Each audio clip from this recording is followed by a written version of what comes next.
Hello, am I audible, guys? Can anyone confirm to me? Perfect, perfect. Okay, so let me share my screen. Yep. Perfect.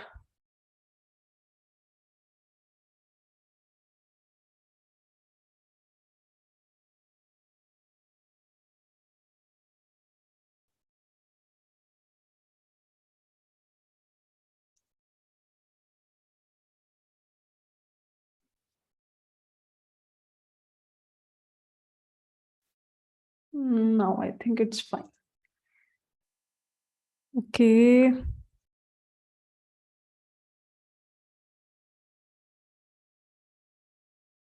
Yes, data science thing also I need to do. DSA, data science, these two are the things that I do on daily basis. Either my mind is stuck at DSA or in data science.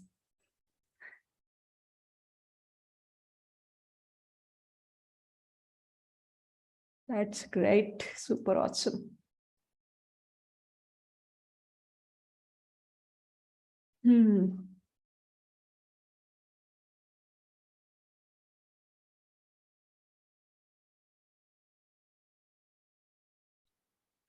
New courses of mine, not yet, but uh, let me tell you, I am planning to launch the new course after this batch completion. So this batch will take almost 3 months. So September, October, November. So almost on November end, new batch will be launched then.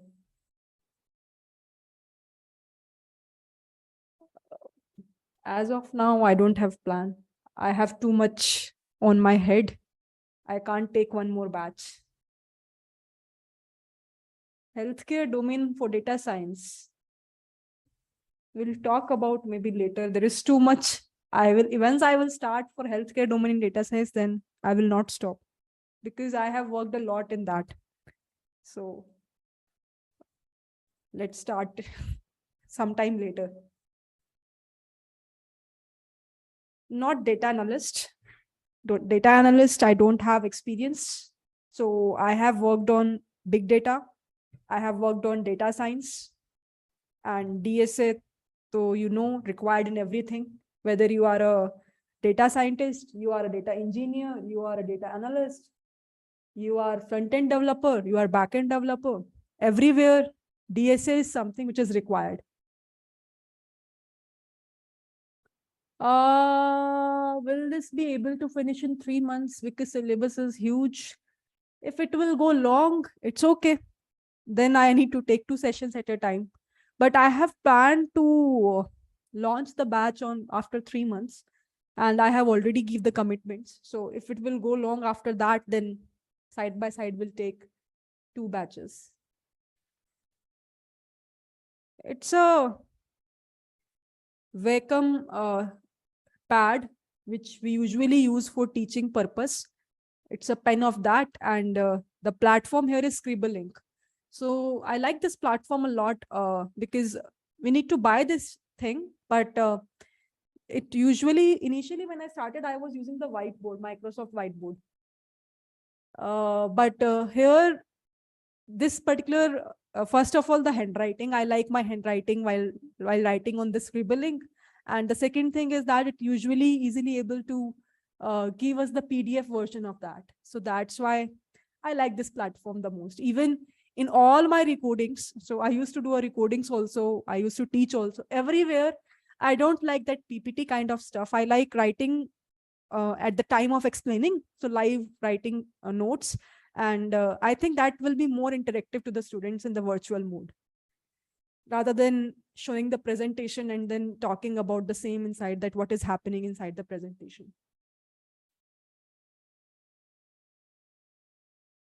I have I make the repository. So I have shared the link also yesterday. So let me share that again. So now all the notes you will find here. Yes, it's a Wacom tablet. Yeah. So I have shared the repository. So you can just bookmark this repository. Okay. So once our lecture will get over, all the things I will upload here as well. So daily you guys are suffering from this resources thing. So you can get the resources here. Although on the lecture itself, yesterday also I showed you that there is a resources tab. If you will click there, you will be easily able to get the resources, but still you can get access. You have the access of this repo as well now.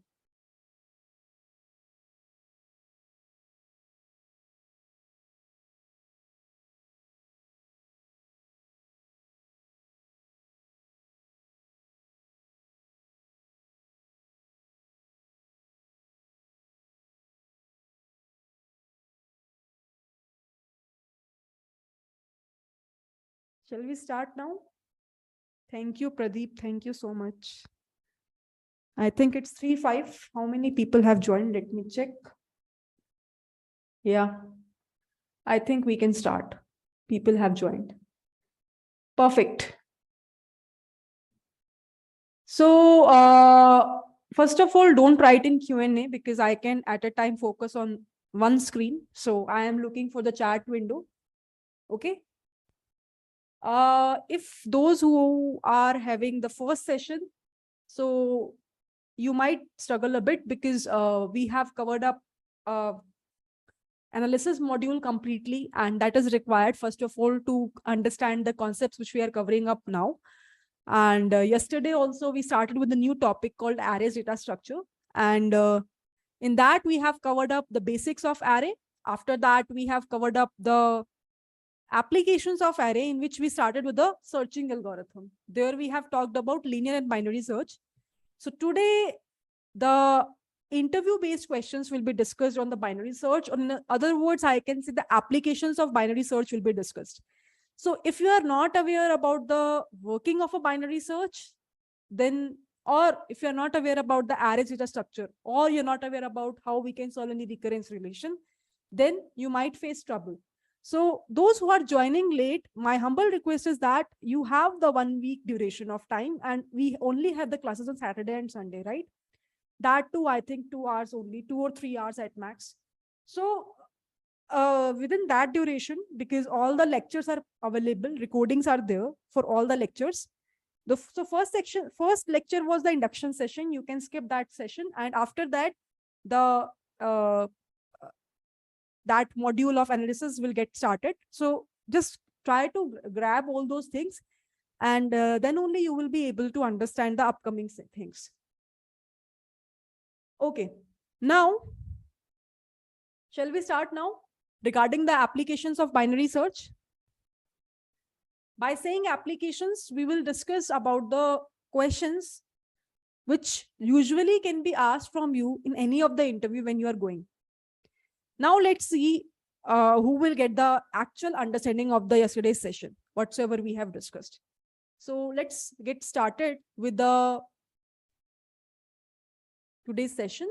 And here we will talk about, first of all, what are the different, I would say, interview questions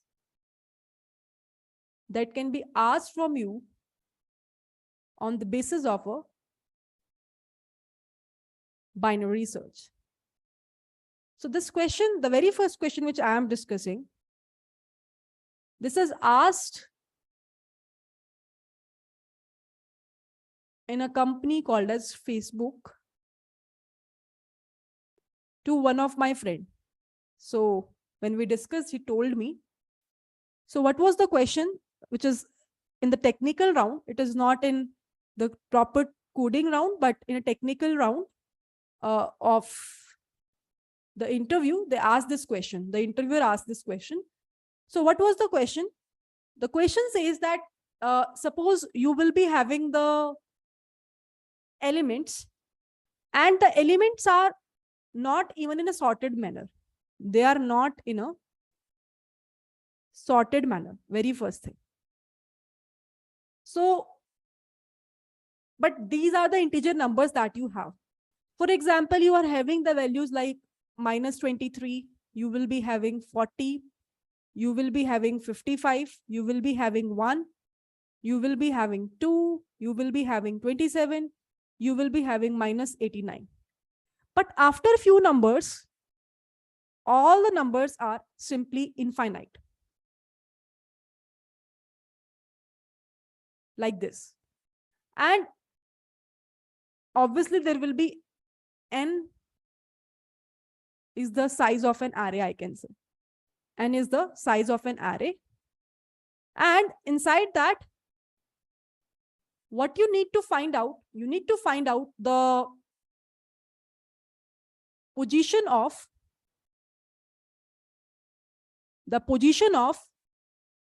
position. By saying position, I would say index. So let me write index only. You need to find out the index of first infinite. Index of first infinite.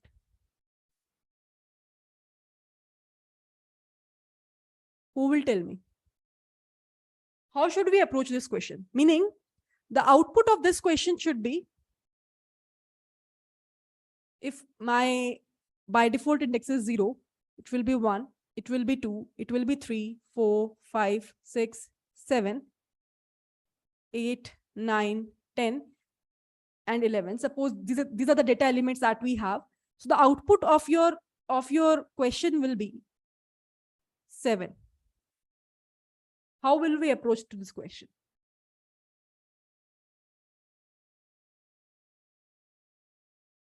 So I am getting few things, but yes, Gauri.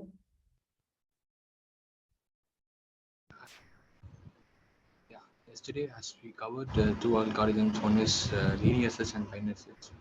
As per this question, we have to go for linear search because this array is not sorted. Okay. So you are saying, so what Gauri is saying, that because the array is not sorted, and yesterday only I have taught you all that when the array is not sorted, binary search is not applicable, right? Yeah. So he's saying that we only have the one option, that is to go with a linear search, and step by step we will apply one for loop, and we will keep on checking that whether the value of r of I that we have is equal to the value of infinity or not. If it is, then we can simply return the value of I. So here I am making one for loop, which is starting from 0 and will go until the value of n minus 1. Can I say? Yeah. So what will be the time complexity of this? Big of n. Big O of n, because we are simply making one for loop, which will start from 0 and go until n minus 1. Any other answer? Okay, thank you, Gauri. Let's see. Thanks. Any other answer apart from this? So whosoever is saying the same answer, now please unraise your hand. If you have something different in your head, then only raise your hand. Okay, let's talk with Ankan. Yes, Ankan. Hello, ma'am. Hello. Yeah.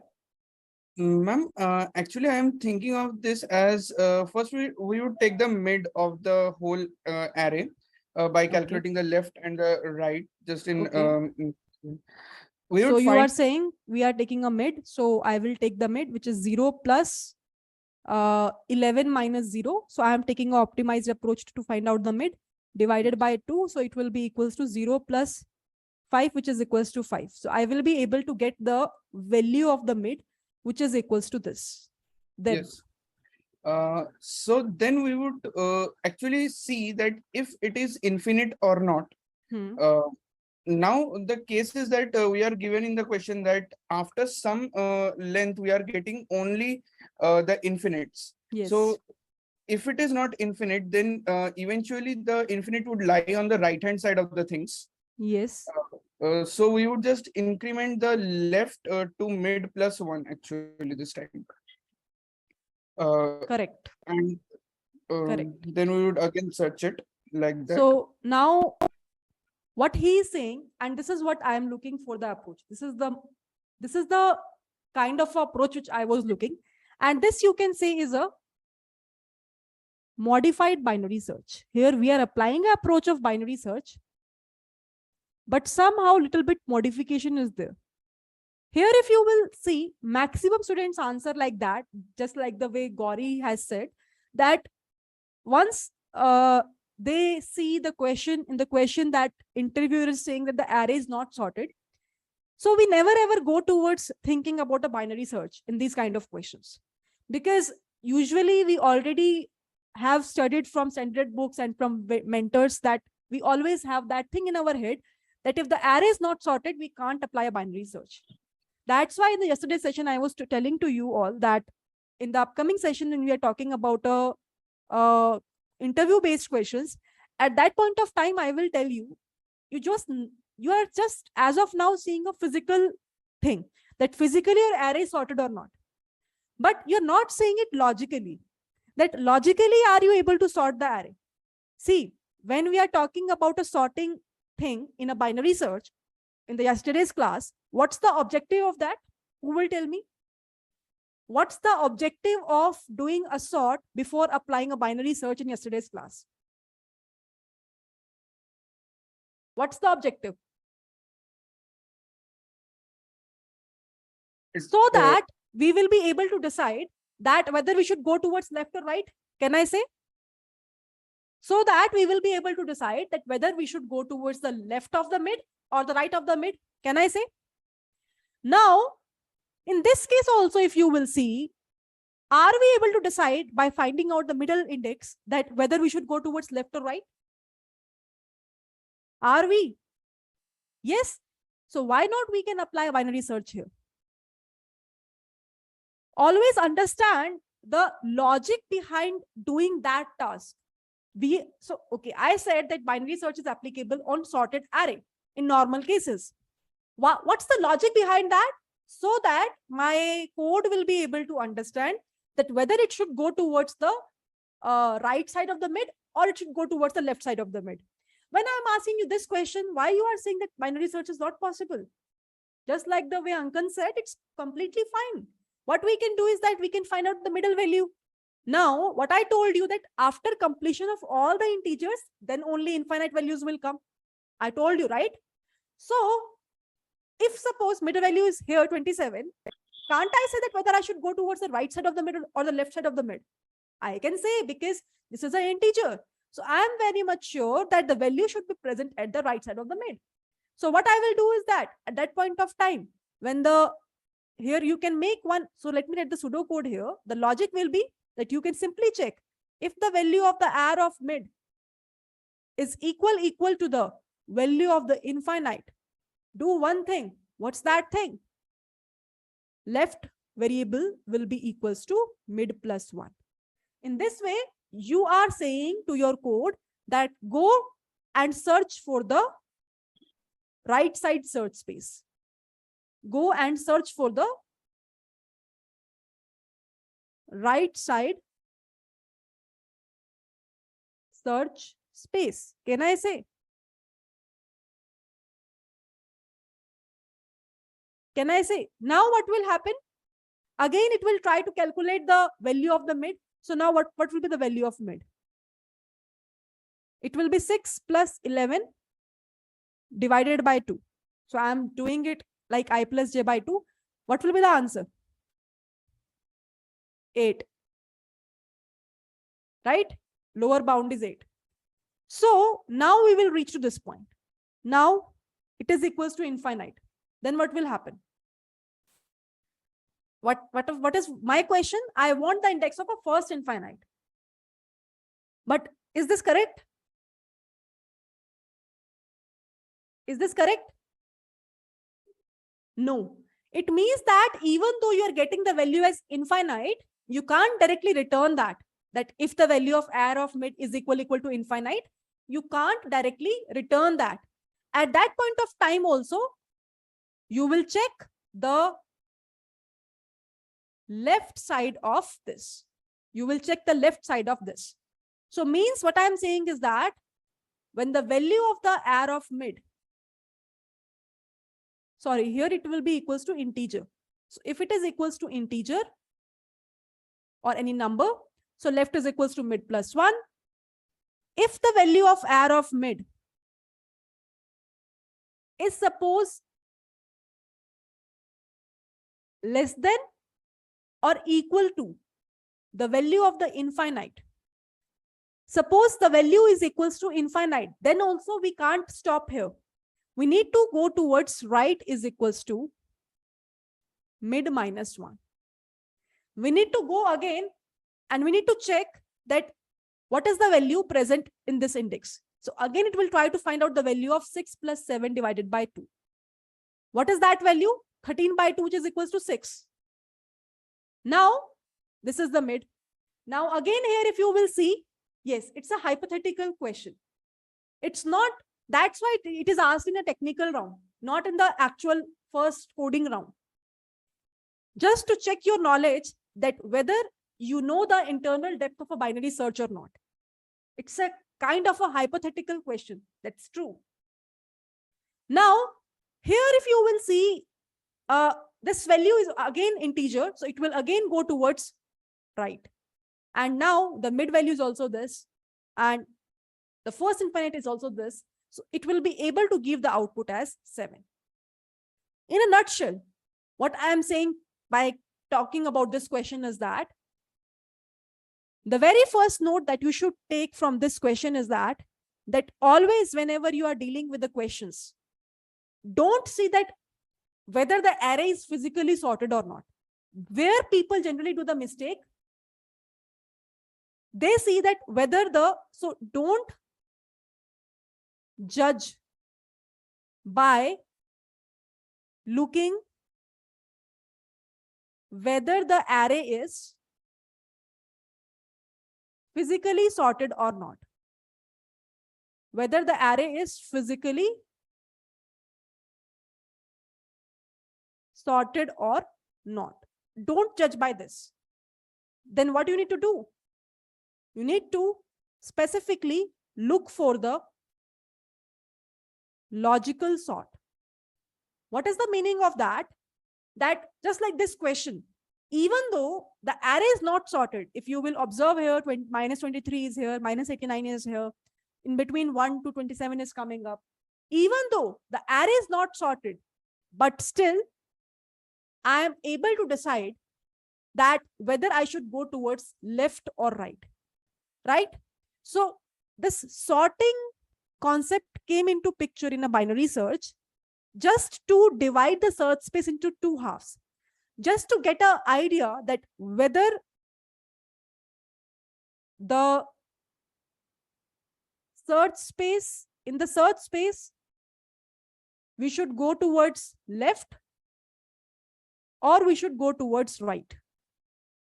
Now, it's not only with the sorting array, without sorting also, it all depends on the use case which the interviewer is talking about with you. According to that, you can decide that whether you should apply that modified binary search or not. Now, with the help of this modified binary search, you will be able to optimize your result from big O of n time complexity to big O of log of n time complexity. Is this clear to everyone? No. Interviewer will not tell you that apply binary search here. He wants to see from you. So what my friend said, he said this answer, just like the Gori said. And usually maximum students, I would say 95% of the students lie under this only. Here, it's quite simple that we can apply a linear search and we can go for order of n. Now, the interviewer will say to you that, okay, this is fine. This is a good approach, but can you optimize this approach further? At that point of time, this is the thing that you need to talk about.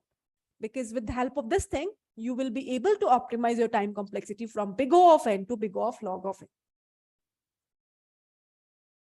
So, repeating once again, what is the overall point of explaining this question is that in this question, even the array is not sorted, we can apply a binary search. How? Because we will be able to calculate the value of the mid, and by just calculating the value of the mid, We are just comparing it with the value of the infinite. If it is suppose infinite, then we need to go towards left and we'll look into it. If suppose on the left there is a number only, then it means that this is a first infinite. If that's not a number, then you need to find out further the first infinite in that part, on the left part. Otherwise, if the value of the mid is not equal to infinite, but it's a numeric number, then for sure it's a guaranteed part that you need to go towards the right.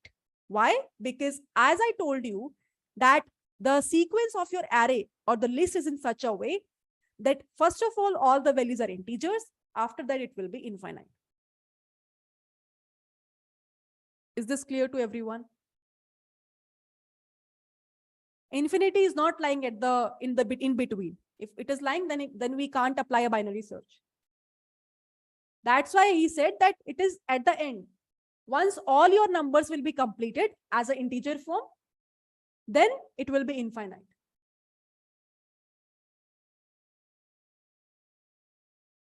Perfect. Okay. Now here, some modification of this question. The modification which I am saying now, think over it. Here I am telling you that n is the size of the array which is given to you. For example, here it is 11. Sorry, here it is 12, right? And that's why you are finding out the value of the mid. Again, it's a hypothetical question. So whatever questions as of now I'm discussing is a hypothetical question. Okay, so now he can ask from you that here I am providing you the value of n. What will happen if I will put the same question only? The question will remain same, means you have to find out the first infinite only. But now the value of n is not given to you. Meaning, so second problem of the first version only is that suppose I am giving you the array, which is again an unsorted array. For example, -8, 20, 27, 47, 29, 35. And after that, there is infinite, infinite, infinite. You don't know how many, what is the value of n? Means it is 0, it is 1, this is 2, this is 3, this is 4, 5, 6, 7, 8. But you don't know that where your array is ending. Means n is not defined in your question, hypothetically. And he's saying to you that now can you tell me, how will you find out the position of first infinite? Means your output should be equals to 6. See, whenever we are talking about DSA, have you ever think over it that either I am a data scientist, or I am a front-end developer, or I am a back-end developer? Why in the first round they always ask DSA? Why? Anyone can answer to me?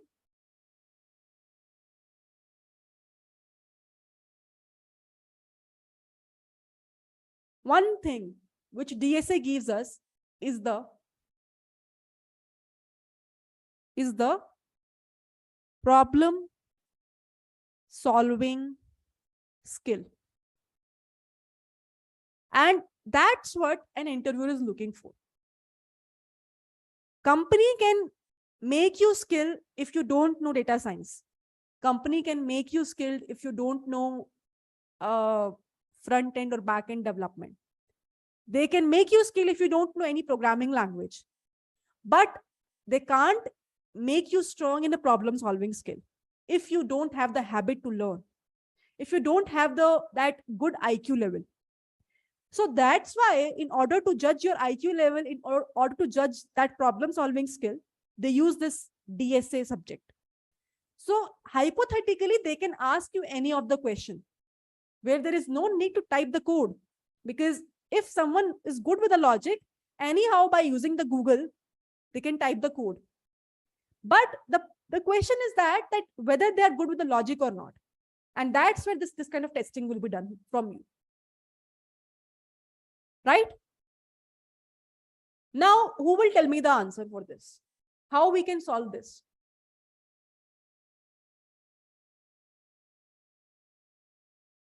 Yes, we will solve lead code problems as well. Today also we will solve some problems of lead code. You can't use array.length. Forget that you will be having any function. You have to tell me the logic. N is not defined means you can't find n.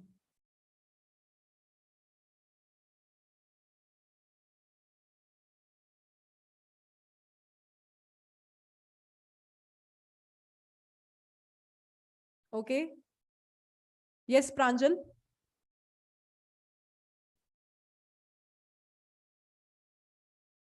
Any answer? Hello. Yes.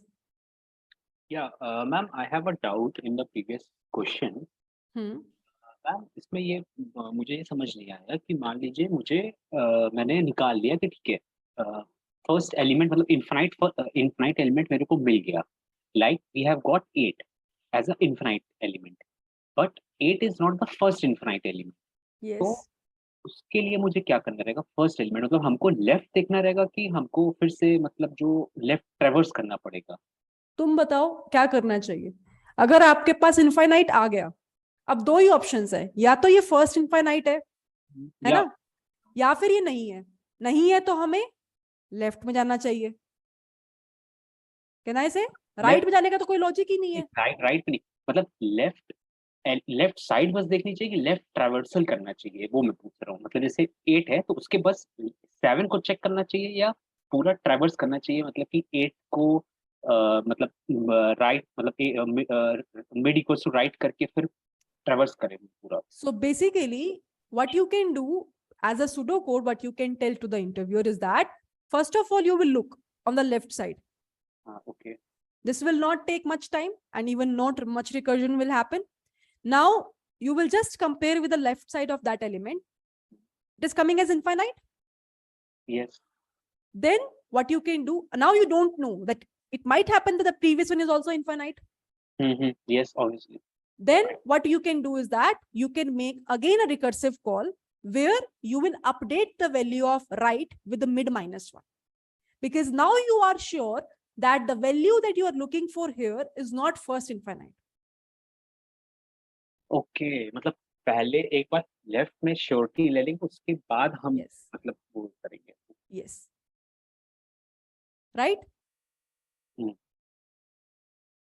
ठीक है doubt no ma'am और ma'am उसके लिए second वाले approach के लिए मतलब जो सेकंड वाला क्वेश्चन आपने पूछा है तो उसके लिए अगर मुझे ये नहीं पता है मान लीजिए इनफाइनाइट है मतलब एन डिफाइंड नहीं है तो उस केस में हम लोग ये कर सकते हैं ना कि मतलब इंडेक्स पोजीशन इनटू जो मान लीजिए मतलब मैंने 0 है तो सबसे पहले हम इसको वो कर सकते हैं मतलब 1 इंडेक्सिंग या 2 इंडेक्सिंग करके फिर ठीक है मल्टीप्लाई करके कर सकते हैं मतलब कि जैसे 2 मतलब 1 इंडेक्सिंग करेंगे तो 1 2 3 4 स्टार्ट होगा तो 1 टू ARR ऑफ 2 मल्टीप्लाई करें प्रोडक्ट देखे कि मैंने अगर कर दिया वन बेस इंडेक्सिंग हो गई अब मतलब I am not very sure but मैं एक ऐसा या टेल द अप्रोच या हो कि गई वन बेस देन यहां से स्टार्ट हुआ 1 इंटू ARR ऑफ 2 मल्टीप्लाई किया ARR ऑफ 3 सॉरी तो यहाँ पे पहुंचे पहुंचे एक बार चेक किए कि ये इंटीजर है फिर मैंने Okay. 3 into ARR of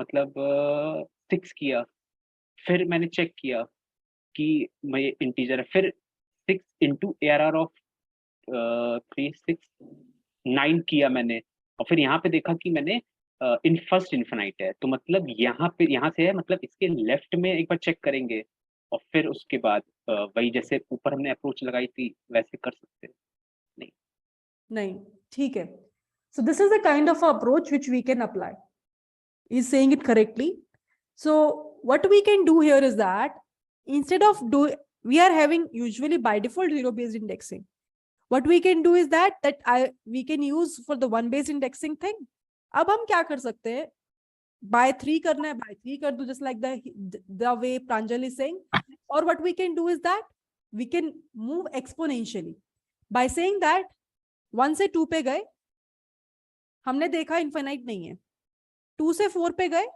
we have seen that infinite is not there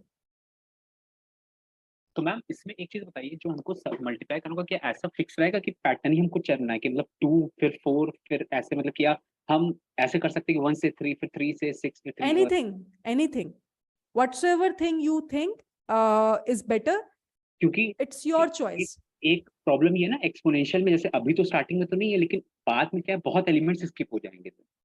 Yes, 2 से that 4 might happen, but if we have a huge set of elements at that point of time, that skip will also work. That will also beneficial if we will be having too many integers. Getting my point?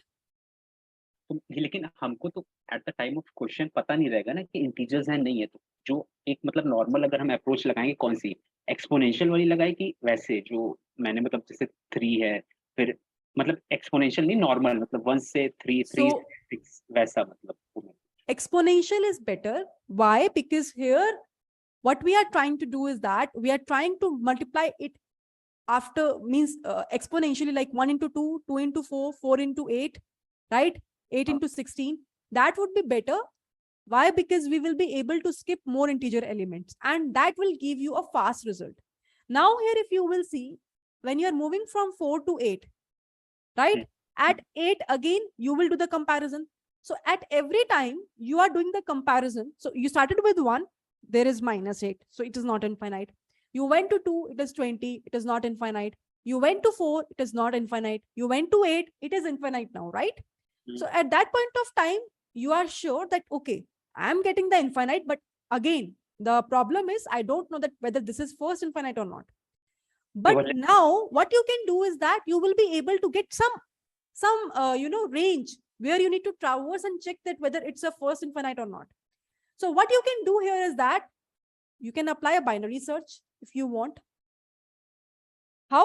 You know this range, starting range from where you started is 4 index and the ending range is 8. What you can do is that you can say that the value of left or the value of I is 3, the value of j is 7, and what is the value of mid now? It will be 7 plus 3 by 2, which will be 10. 10 by 2 is 5. You will check. Now this is the mid.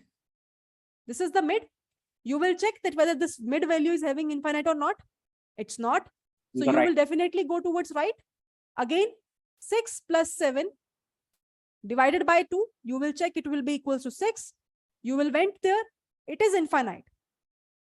Now, you will see here that, okay, this is infinite, but I'm not sure that whether this is actually the first infinite or not. Just do one comparison check. Here you will see that the value is integer. So you make sure that this is the first infinite which I am looking for, and you can return that position as 7.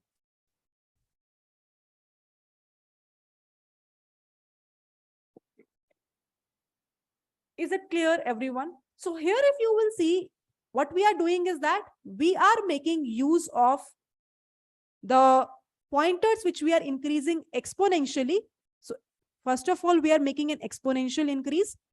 The major purpose of this thing is to get a range of numbers, which I will explore to get the first infinite, because I don't have a value of n here. After that, I can apply a same binary search to get the first infinite. Is this clear to everyone? So let me repeat it again. So what we are doing here is that, so see, in a nutshell, this question says that you have the unsorted array. You have the unsorted array where the value of the n is not given to you. So n is something which is not defined. Now, can you give me the position of the first infinite or the index of the first infinite? So how you will do that? You will start with the first index, which is 1. Then you are keep on increasing the number exponentially, means into 2, into 2, into 2, like that. So 1 into 2 is 2. And at every time when you're increasing exponentially, you are just giving a check that whether the number is equals to infinite or not. If suppose the number is equal to infinite, that's a different story. If it's not equal, then you are keeping on increasing that exponential thing. So once I 2 pe gaye, we move from 1 to 2, then we move from 2 to 4, then we move from 4 to 8. Now, when I reach to this 8th index, I got that infinite, which I am looking for. Can I say? So at this point of time, I got some range, which is from 3 to 7. I started from 3, I went until 7. Or in other words, I started from 4, I went until 8. So this is the range, which is the starting point is this and ending point is this. And this is what I was looking for because I want the first infinite, right? So now we can easily able to calculate the value of the mid. If the value of the mid is equals to infinite, that's completely fine. At that point of time, we can just have a check towards the left side, but it's not infinite, it's an integer. So we will go towards right side. Again, we will keep a check. What's the mid value? Again, the value came out to be 6. We will do one check just to make sure that whether it's a first infinite or not. We had a check, it's 35, it's integer. So we just get skipped out of that. And we can say that, okay, this is the first infinite that I'm getting here.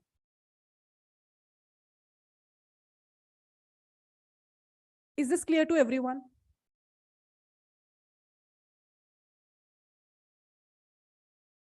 You can go into 3 into 4 as well.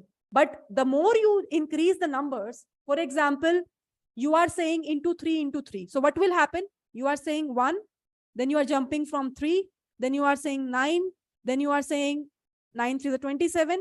So you are here skipping more numbers. Can I say? So if you are skipping more numbers, then in a way, you are increasing the search space. Can I say? You are increasing the search space here. And same story will go for into 4 into 4 into 4. That's why do the exponential increase by 2 by 2. 1 into 2, 2 into 4, 4 into 8, 8 into 16. So here if you will see, it's quite less, but yes, we will be able to skip the integer numbers here. Yes, let me write also this thing because it might, many students are asking. So here they have specifically mentioned that infinite numbers are only available after all integers. After all integers. So this is the note that they have given to us. Fine. Okay. So I think these two parts, so this is the part of first question only, just the advanced version of that. I hope it is fine. Shall we move to the third question now?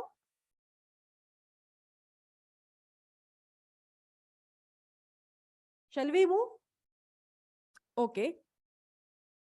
Let's talk about third question. For example, you will be having the array in which suppose you will be having the number 20, 40, 60, 80, 90, 120, 240, something like that. And you need to give me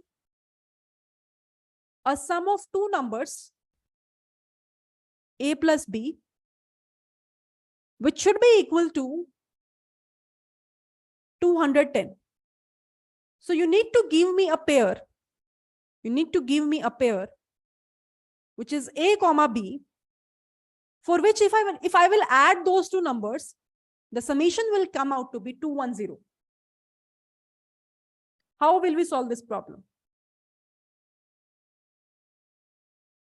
Yes, array is sorted. So consider that the given array which is given to you is sorted. Always. How will you solve this problem?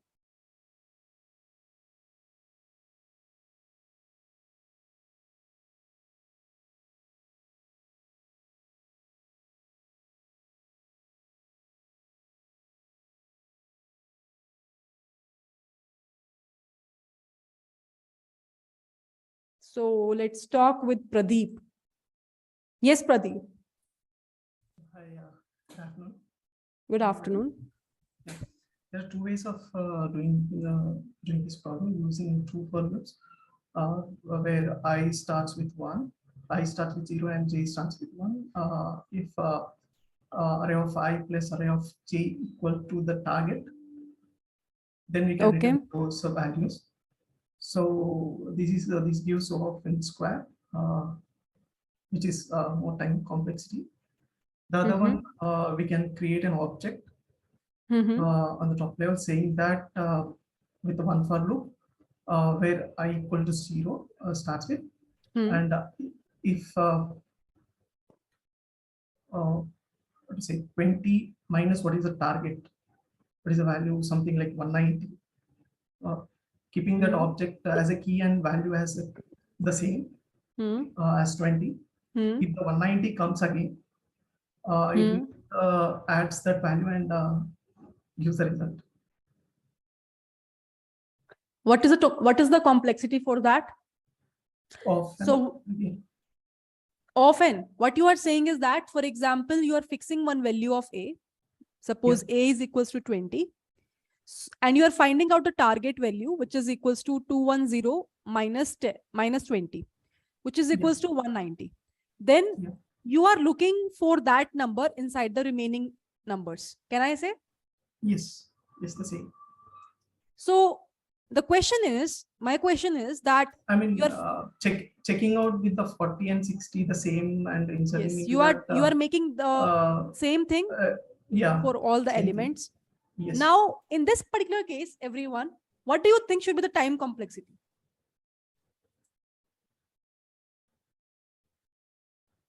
So it depends that how basically you are choosing your target.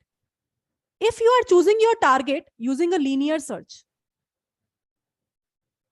suppose I am saying that you are choosing that 190 number using a linear search, then what will be the time complexity? So if it is O of n, no, it's O of n square. Because here you are using two for loop. See, one for loop in the outer shell, which will try to update all the pointers step by step. Inside that, one for loop to check the target value. Is that available inside this or not? Linearly, you are doing a search. The first approach is that, So this is big O of n square, not big O of n. Okay, if you, now I am saying that optimize it. And if suppose you came up with a solution that I will not apply linear search, because anyhow you have told me that it's a sorted array. So I will apply a binary search here. And using a binary search on the given search space inside this, I will apply a binary search. I will try to find out the mid value. And according to that, I will see that where this target value 190 is there. Can we do like that, everyone? Can we do like that? Instead of applying a linear search, can we apply a binary search to search for 190? Yes. Then what will be the time complexity? Who will tell me? Then what will be the time complexity? It is n log n. Can I say? Okay. See, outer loop is going on because first of all, you're fixing 20, then 40, then 60, then 80, until you will reach at the end of the array. But inside that, there is one more search which you're doing to calculate the target value. So can I say it will be big O of n into log of n? Can we say?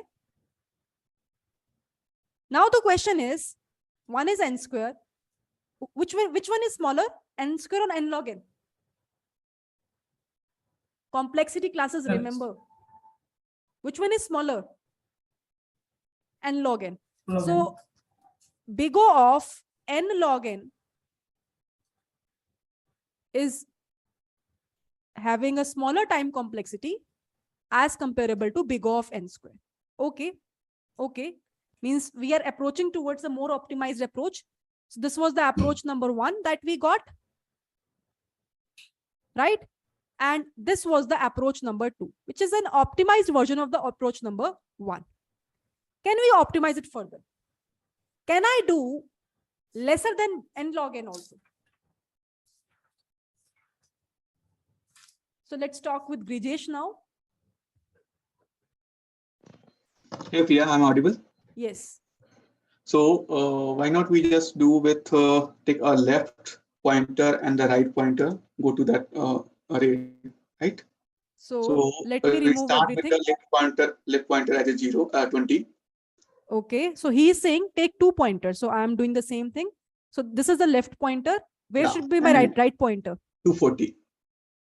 Okay, so he is saying Now, like yes, 240 now here. we will just sum it left plus right and check whether it is greater than or equal to, or we'll do comparison on that. So it If is it is coming to greater, 260. It is coming to the greater, right? When it is greater means the right pointer should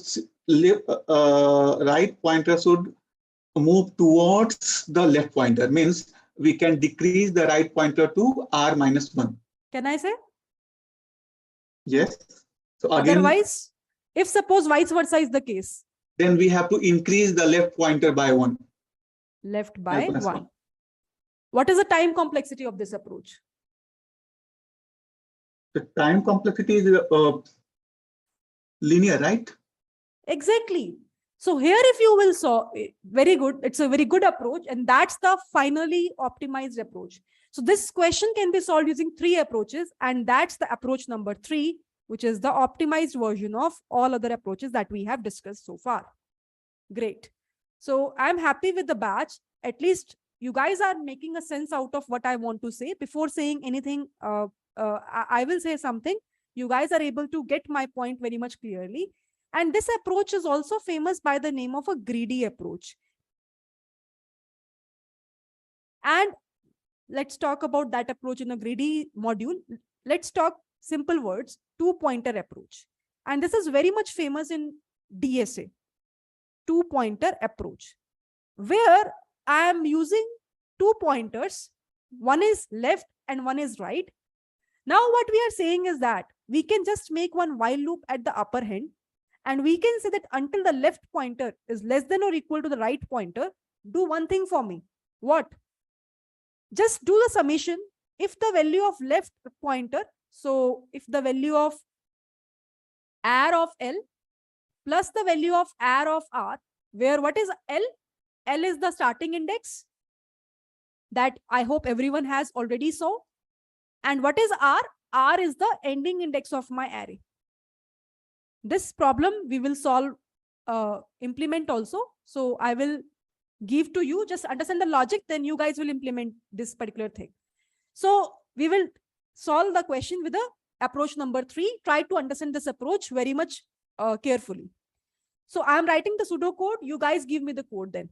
So here, if you will see, what we are saying is that until or unless I will reach to the point where L is less than equals to R, what we are saying is that if the summation of these two is suppose less than, if suppose it, first of all, if it is equals to the value of what we are looking for, consider now that as a, what can I say, summation value, summation underscore value. It's a too long. Some value, again, let me write it like this, some underscore value. Fine. So what I'm saying is that when the value of r of L plus the value of r of R is equal to the sum underscore value, then though it is fine, right? We can simply return the value of L comma R, right? This is what I want. If suppose L, if the value of r of L plus the value of r of R, after doing the summation, you are getting a value which is somehow greater than the sum underscore value. So you know that higher value or the extreme value will be present at the right end because the array is sorted. So higher value will be present at the last index. So what you can do is that you can reduce that index of R. In else case, you can do one simple thing. You can simply update the value of left. What will be the else case? When the value of r of L plus the value of r of R is somehow lesser than the value of some underscore value. Now here, if you will observe, inside this while loop, we are just making if-else condition. But this while loop in worst case scenario will go and iterate over the complete array. So if I will talk about the overall time complexity of this approach, this will be something which is big O of n. Because in worst case, we are traversing the complete array, right? This is something that we will be saying as a two-pointer approach. Always remember this approach is very much handy in various interview problems. Any doubt in this approach? Those who are not having a doubt, yeah, R -1. Sorry. Those who are not having a doubt, start writing the code. In any of the programming language you are comfortable with. If it's a non-sorted array, then this approach is not applicable. Try to listen the question carefully. It's already mentioned array is sorted. Then what will be the possibilities of the approaches? Right? Now, try to solve this question. What you can do is that take the same array, which I have written here, and I want the output as, what should be the output for this question? 2, 1, 10. So it will be 0, it is 1, it is 2, it is 3, it is 4, it is 5, and it is 6. So the answer should be, output should be equals to 4, 5. So your code should return the output as 4, 5 because 90 plus 120 is 210.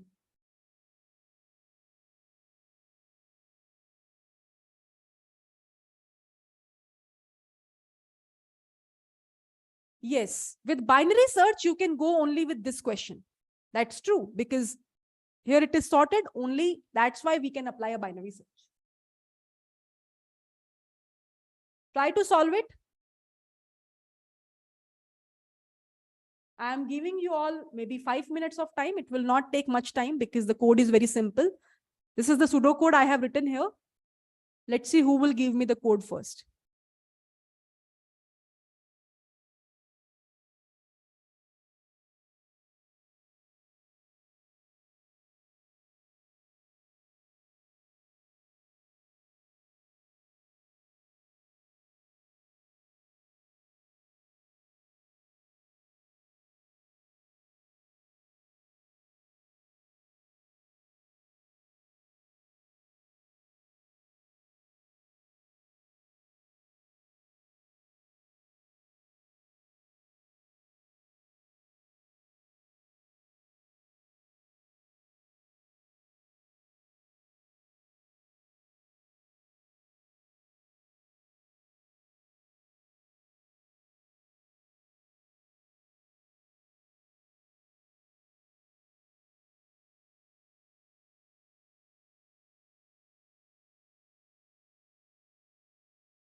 Approach 2 is having a time complexity of n log n, not log of n. N is the outer loop, which will start from 20 and will try to fix 20 first, then 40, then 60, then 80. Internally, we are applying a binary search to search an element. So it will be something which is n log n.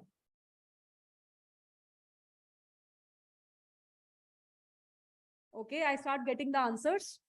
That's super awesome.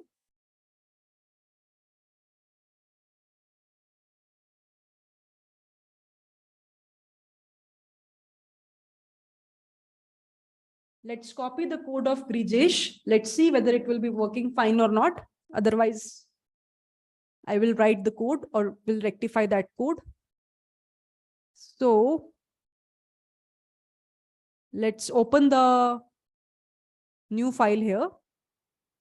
So here, what we are studying is two-pointer approach. Two-pointer approach interview question.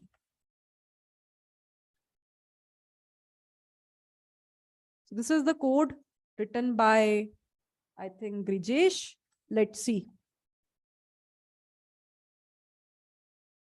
Okay, so let me write the driver code first before I will check his code. So here, the array is something which we have is, let me write the same numbers here. 20 is there, after that 40 is there, after that 60 is there, 80 is there, 90 is there, 120 is there, 240 is there.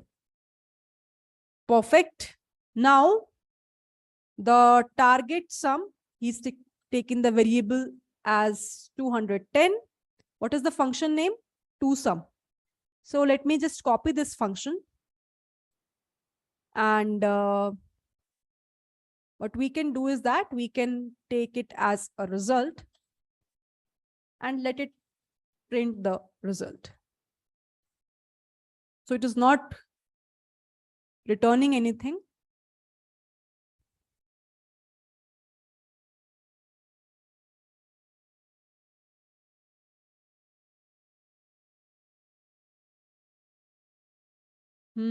What's the issue? Who will tell me in this code?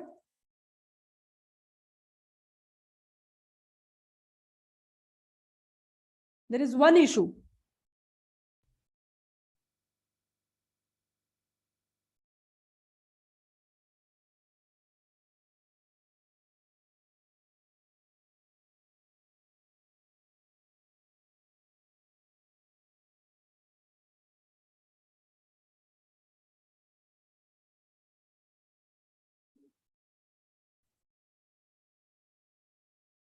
Exactly.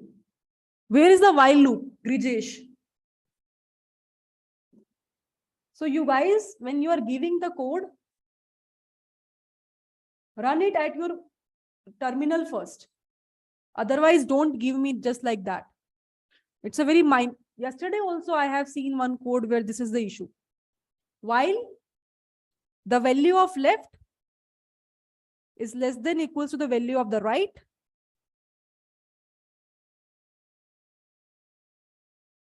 oops.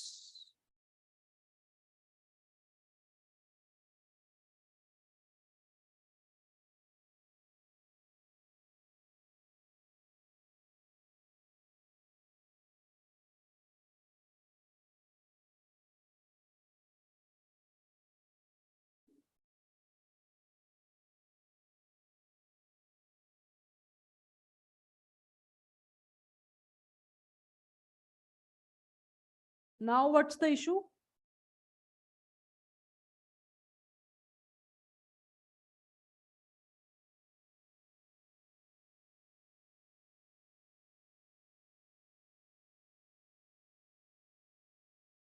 Left is 0, right is length of air minus 1.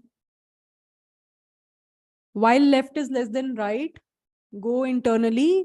We are checking left, right. If air of left less than the target sum, I think this is also fine.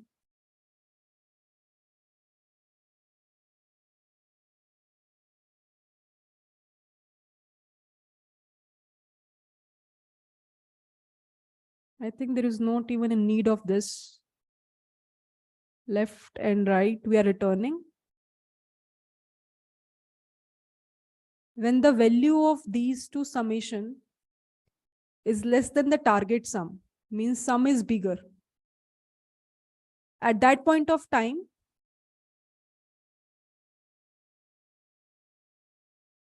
we are doing. Is this correct logic? Who will tell me? Is this logic is correct? He is saying the value of air left plus value of air of right. If the summation of that is less than the target sum,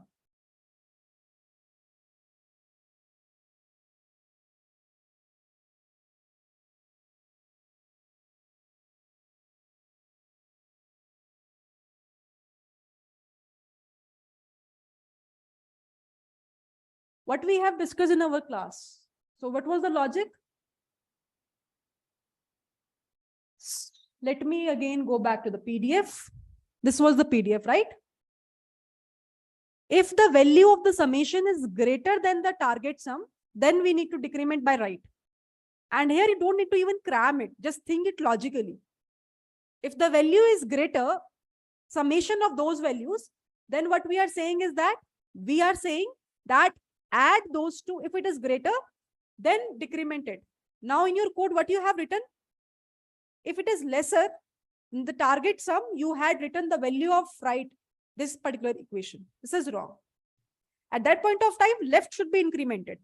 Otherwise, the right should be decremented. Now here, if you will see, it is returning me 0, 1, 2, 3, 4, and 5. Correct, everyone? Any doubt? Anyone?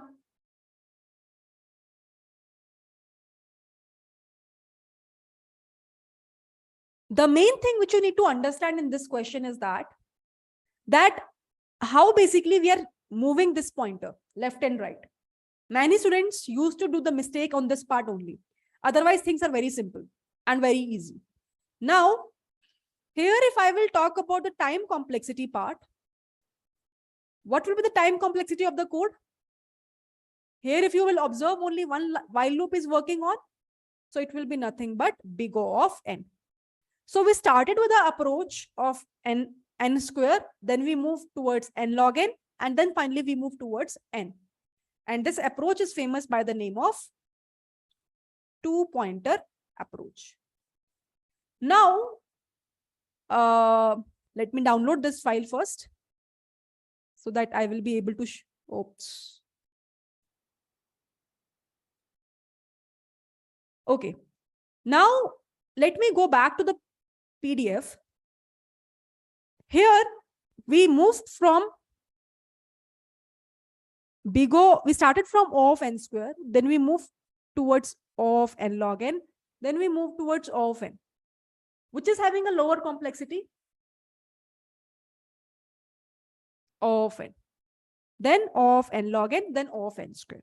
So while going for an interview also, when you are going for an interview, always start from the approach which is also known as brute force approach. This approach is known as brute force approach, which is the simplest approach which is getting in your head and which is having a very high time complexity.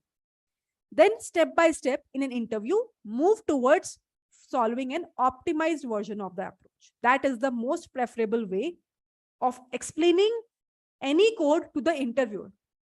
Optimized version you are approaching, right? So if suppose this question some interviewer is asking to you, and by the way, the same question is already been asked in Amazon company, in Google company, right? This two-pointer approach is very much famous. So here basically, if you will see, if suppose an interviewer is asking to you that do this kind of a thing. So even though you know this approach, that this is the optimized approach, don't start with this. This gives you the idea to the interviewer that a student already know this approach. Let's move to the next question. So he will not appreciate that fact. Start from this approach and then step by step, let him know that, okay, now I'm going towards the optimized version of the same. So the optimized version is that I can do the same question with the help of a binary search, as you said to me that the array is sorted. Then I can move further by solving the more optimized approach by talking about this two-pointer approach. This is the way to talk about in an interview. Directly don't jump to the final result, even though you know the final outcome. Explain like a story. I started from here, then I know this concept also, I know binary search. So in this way, what you are telling to him that, okay, you know binary search pretty well, you know linear search pretty well, you know two-pointer approach pretty well. If you directly go to the third approach and tell to him, you are directly saying that you just know the third approach, remaining things you don't know. So how basically you are tackling that interview also depends on your smartness. So in this way, you should be smart enough that you need to explain it in such a way that interviewer will be impressed by your explanation. Specifically talking about DSA interviews, right? Shall we move ahead towards the next interview question? Question number 4. All set, everyone? I think you guys found it this class very much interactive and very useful with respect to the interviews terms, right? You will see a lot of questions are asked from this particular questions which we are discussing today. Okay, let's talk about question number 4. This question number 4 is not related to binary search, but this question I have just, I think, recently uploaded in my YouTube video as well. Let's talk about that question. That question is related to array data structure, which we are discussing in our classes. What they are saying. So let me open that question properly from the lead code. So these questions I am discussing from lead code only. Let me open the question properly so that I know the use cases as well. That is the problem of buying and selling the stocks. Very, very interesting problem. Yes, this is the problem which I am looking for. Okay. Now, what this problem says, try to understand. They have provided you an array. The array name is prices. The array name is prices. Now, inside that, they have listed a price of a stocks. I hope everyone is aware about the stocks. Yes. So there are prices which are given to you.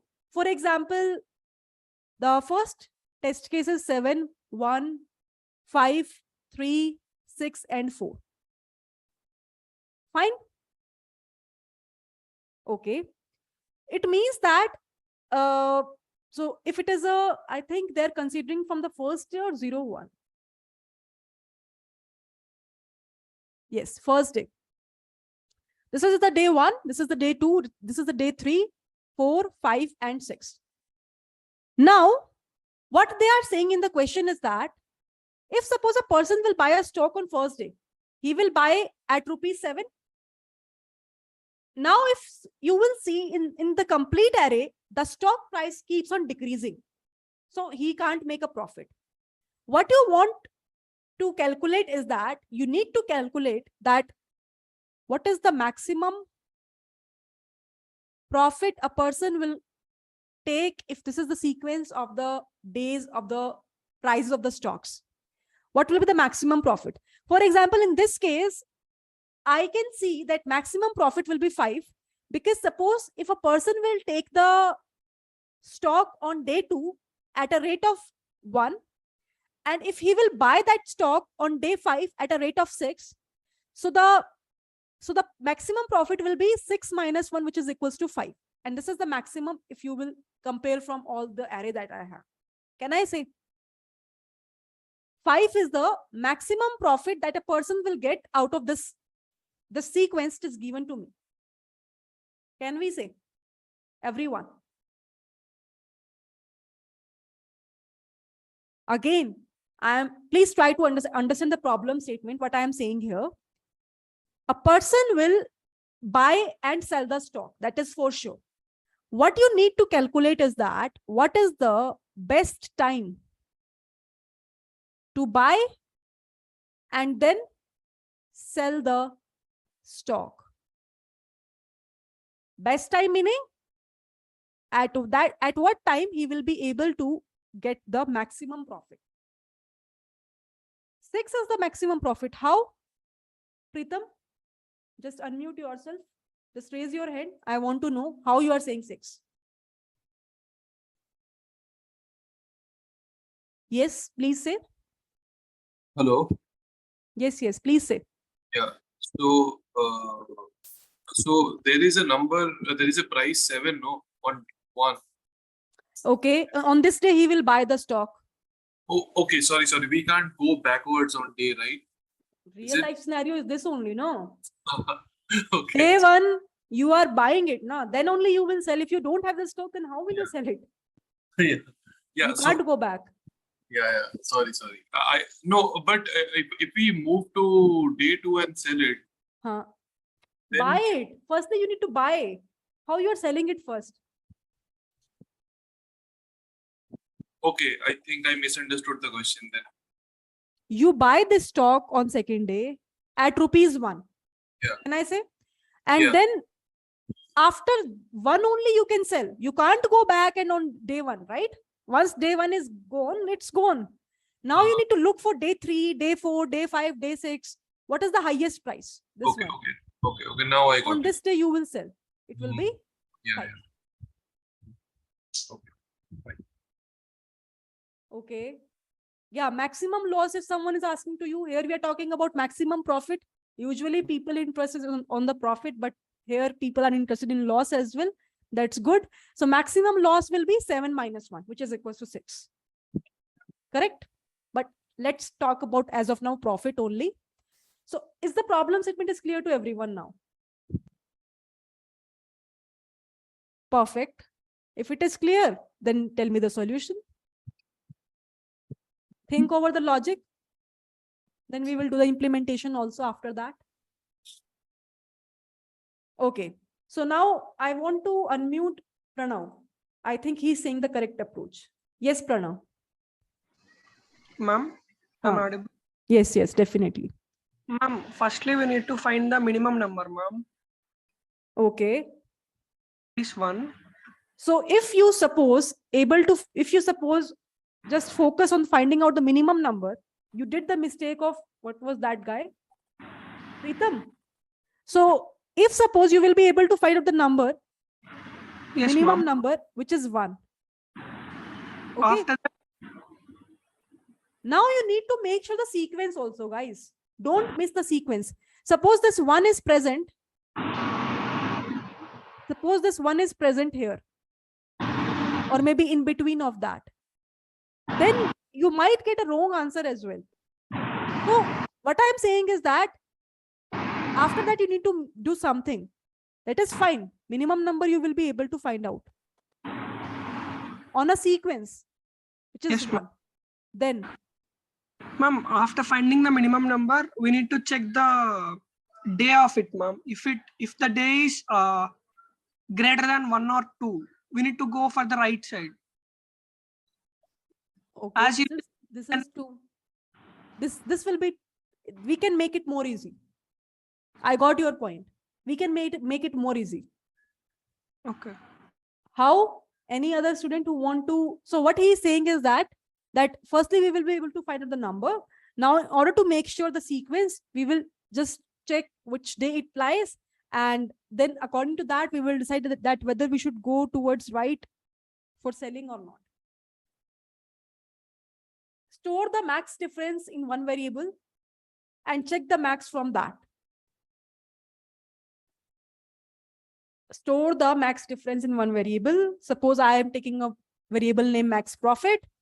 And then, yes, I think Arvind is saying correctly. Let me unmute Arvind if he is here. Yes. Yes, Arvind, can you elaborate your approach? So my approach is first thing is, suppose we are considering day 1, right?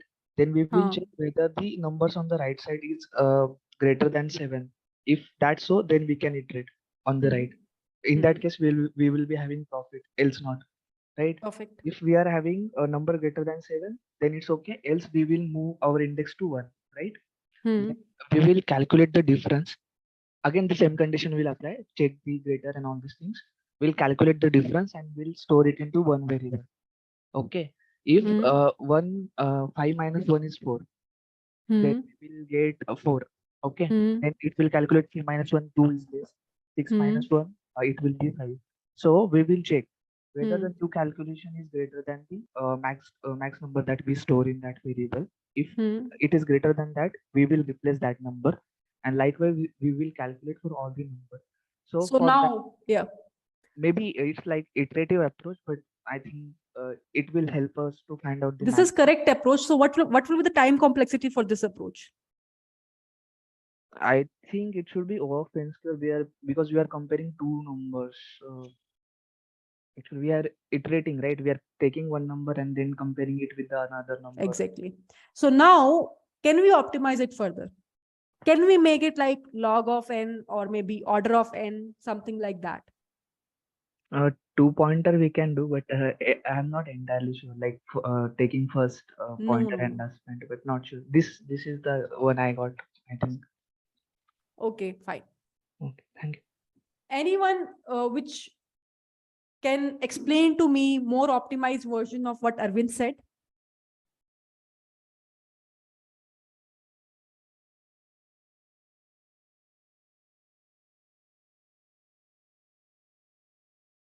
Arpit. Yes. Hi, Priya. What we can do is basically we can maintain a minimum price for every day. Like when we are Okay. iterating, we can Okay. have a minimum price till that day. And then what we can do is we can calculate the profit for every day from that minimum price. Okay, so Correct. suppose we are at some index I. Yes. So get the minimum price till that ith index and then check the current profit from that price, and Correct. then compare the maximum profit as well. What will be the time complexity? Oh, fine. Of n. So this is what the approach I am looking for. So basically, let me tell you this approach while writing the code, which will make much better sense to you all. So what will be the optimized approach for the same? I think I have opened the Jupyter notebook or not.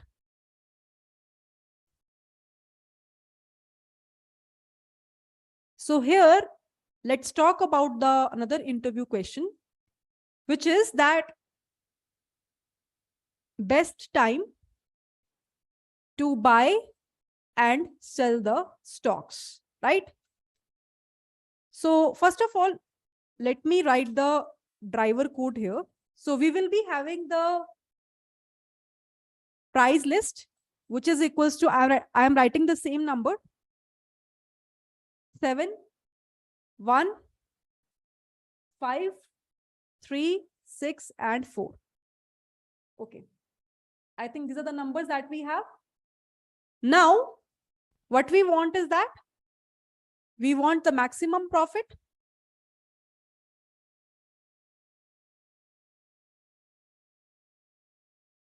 Max profit value.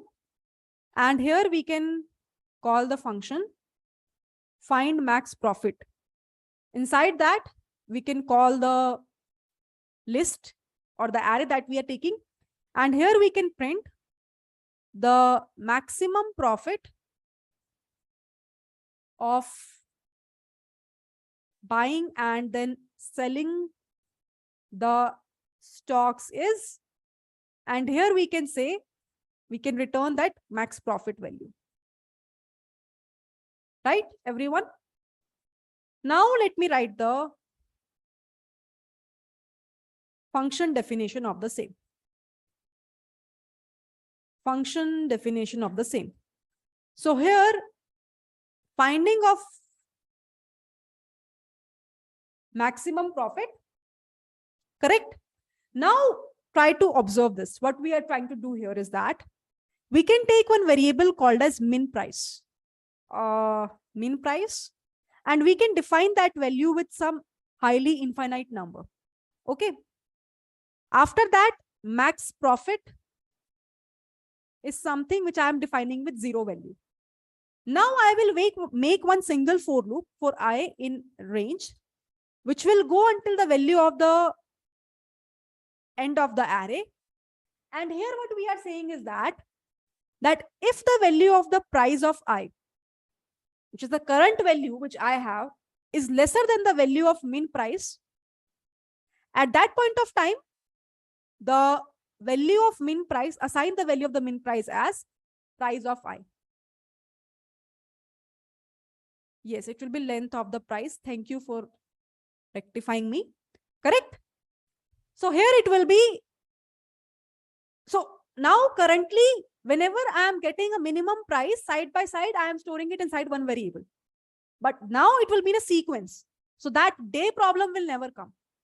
I value will be 0, then 1, then 2, and side by side it is keep on checking. Now suppose if the value is not updating as min price in elif, what will be another thing which I want to do here is that I am saying if the price of I minus the value of the min price that you are getting, if that value is greater than the max profit that you are getting as of currently, so what you can do is that assign the value of max profit as price of I minus the value of min price. And finally, when we will move out of this for loop, just single for loop is there, you can clearly see, we can make the max profit. We can return the max profit. And because here we are using a single for loop, that's why we can also say that the time complexity is big O of n. But let's talk about this later. Let me first of all check whether the code is working fine or not. So here we are getting the maximum profit as 5. Can I say? If suppose, so here it is, 1 is the minimum value. So on this day, he will buy the stock. On this day, he will sell the stock. Suppose I will make some changes here. Suppose I will say 16. Now, what will be the answer? What will be the maximum profit? 15? How you are saying 11? At this point of time, on second day, he will buy the stock. And obviously on last day, means day number 1, 2, 3, 4, 5, 6. Day number 6, he should sell that. So the answer will be 15. Suppose here the value is 4. Now what should be the answer?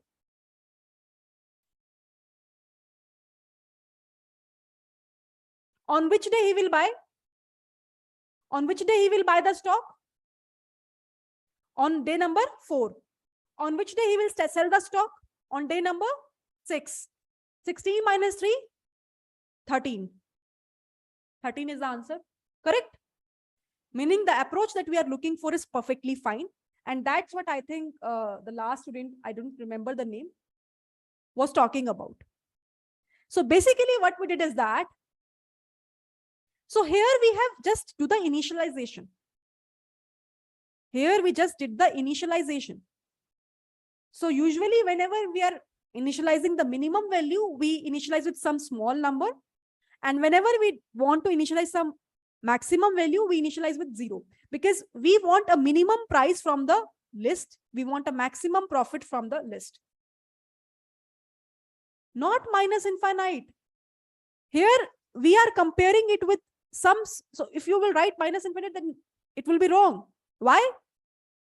Because you are comparing that higher value with the price of I. Then only your value of min price will be updated. So initialization will happen in such a way that min price will be higher as of now. Then it will start updating the values. Max profit will be lower as of now. You can't initialize it with infinite. Logic will be reversed then. Is this fine to everyone? What we did here, mainly this is the logic.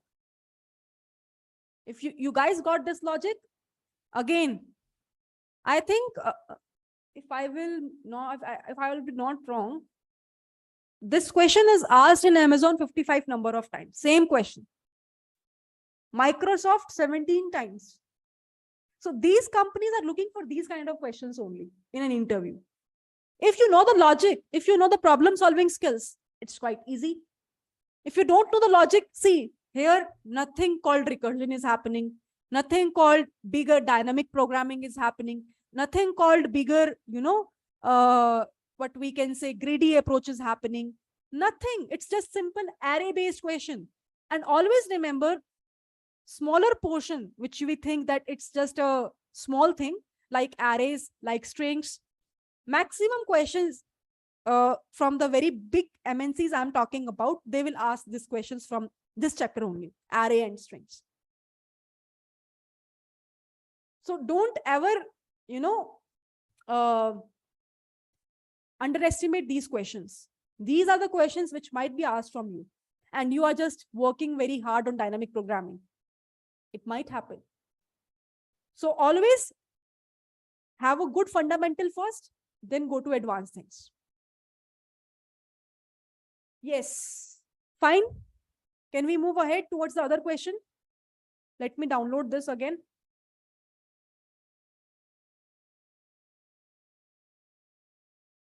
Okay. Perfect. What is the problem number now? So we are done with the problem number 4. So here mainly, what is the logic? We make one for loop, which will start from I value 0 will go until the value of n minus 1, which is the price list. Inside that, you just need to compare if the value of the current price of I is lesser than the value of min price that you have initialized. Then you keep on updating the value of min price with the value of price of I. Otherwise, you are keep on updating the value of max profit by saying that if the value of price of I minus the min price that we are getting is less than the max, is greater than the max profit, then there is a need to update the value of max profit with the value of this thing, price of I minus the min price. And finally, you can return the value of max profit here.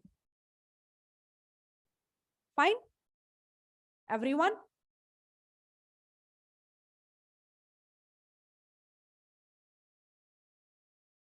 I hope everyone got the logic behind the same, right?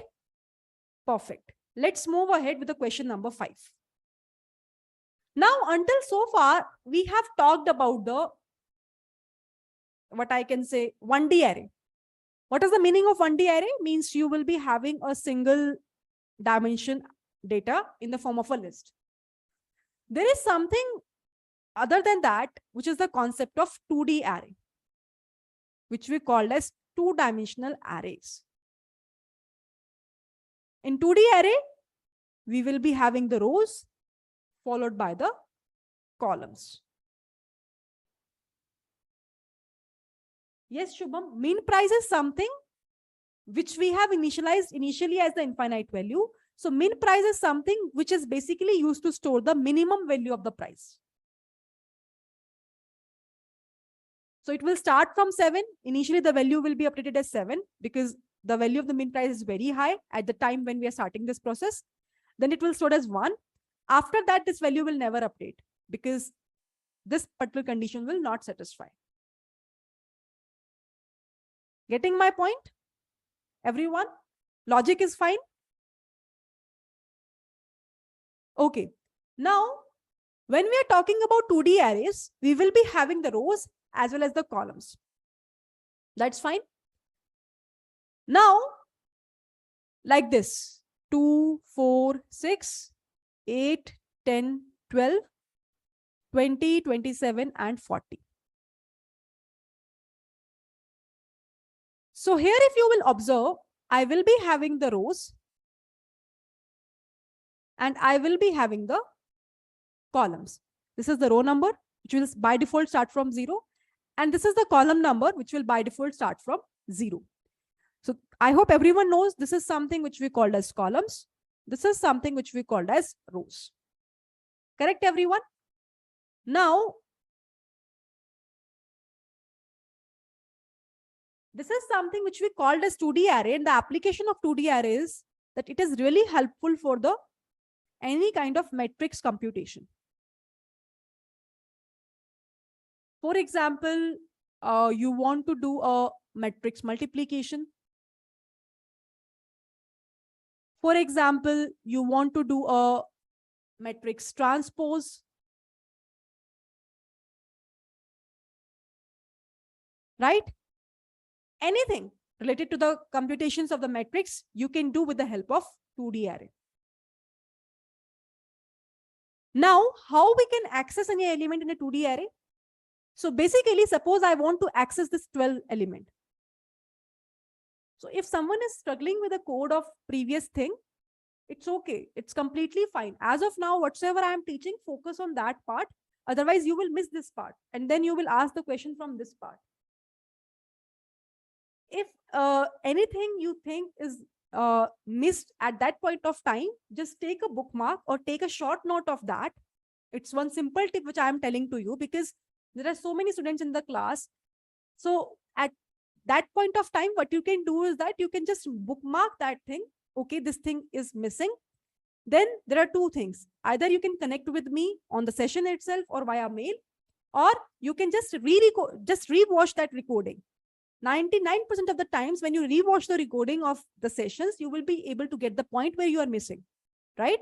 But When we left the question after doing the stuffs, you also left it. Even though from your side, your code is not working, even though from your side, you are not able to get the concept pretty well, just take a short note that, okay, this part somehow I have missed.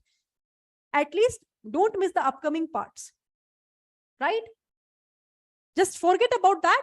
Focus on the upcoming part. Whatsoever missed is missed. Otherwise, what is happening? Previous thing also missed. Now upcoming thing is also missed. Then you will get at the very end of the session is like your mood will be spoiled up that I'm not able to recollect the things properly. And then you need to rewatch the recording completely. So try to be with me at each and every point of time. Somehow, somewhere you will lag. It's completely fine. We all are here. My email ID is with you. I'm on Monday as well. So I'm giving you the time on the sessions itself. It's completely fine. You have the recordings also, right? You will be able to cover up that. Okay. So now here, if you will see, when I want to access the element 12, what I will do? I will just check what is the row number, which is 1. I will just check what is the column number, which is 2. So suppose the name of my array is R. So if suppose I want to access any element from the 2D array, what you need to do is that you need to just mention what is the row number, which is 1. What is the column number? It is 2. This is the way to access any element from the 2D array. You just need to mention the row number, followed by, you just need to mention the column number.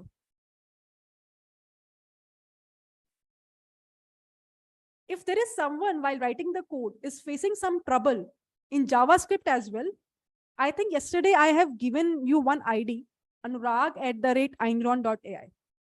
You can just mail him that in the session today, ma'am has discussed this topic and she did the implementation in Python, and the same code, the same pseudocode logic I am applying in JavaScript, but I am getting this error. Send to him the PDF also, the notes also, so that he will be able to correlate the thing which you are telling to him.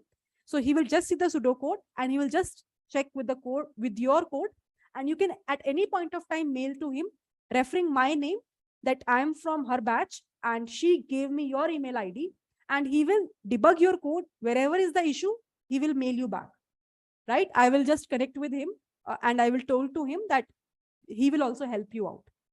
So don't worry at any point of time. Just pay attention towards the session. That's the only objective that you guys should have as of now.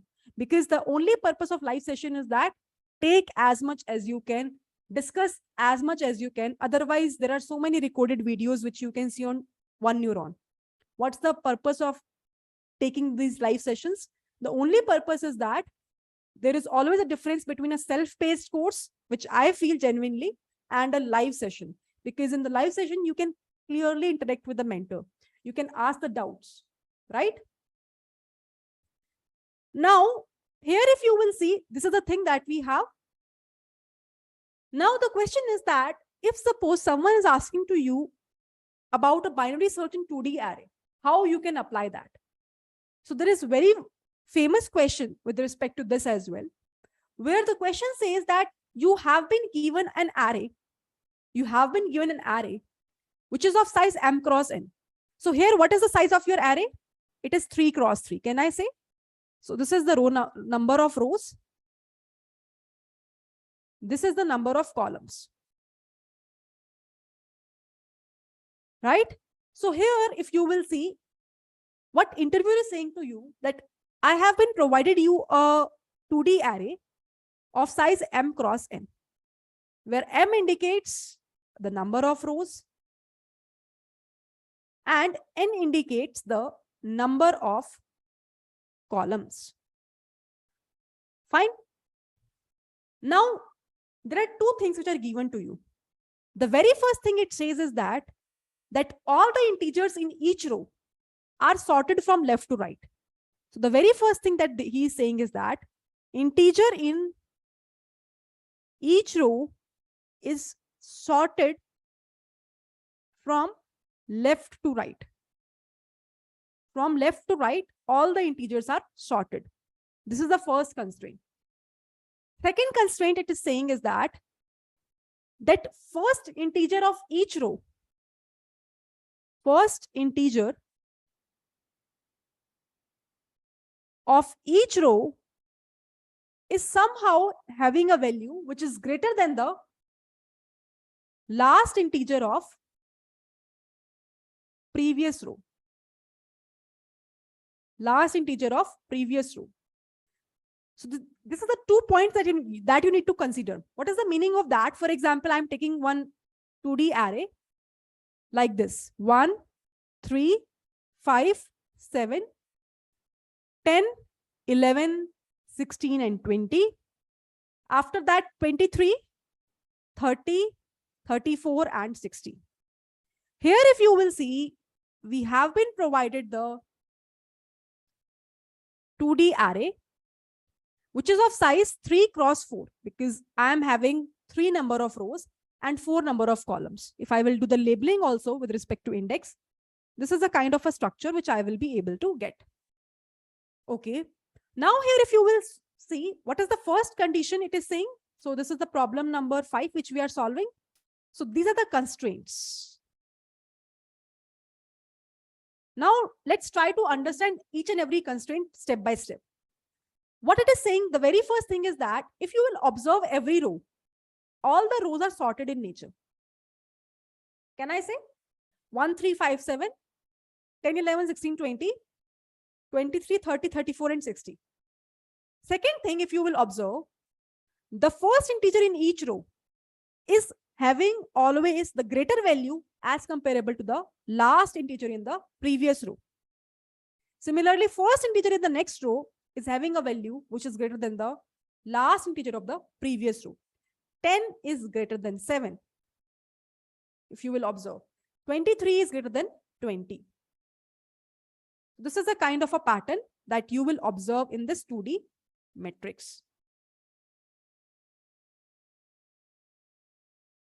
Now, what you need to find out? They will give you some target value. For example, they are giving you a target value as 3.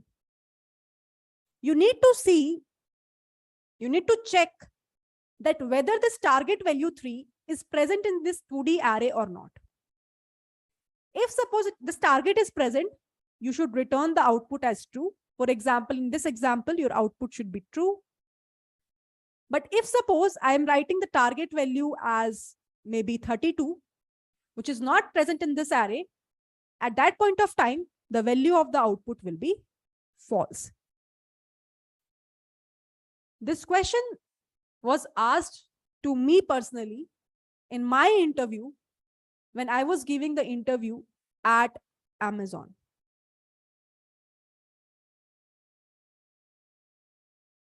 Now, who will tell me the approach for that? First of all, before talking about the approach, any concern with respect to the problem statement? Anyone?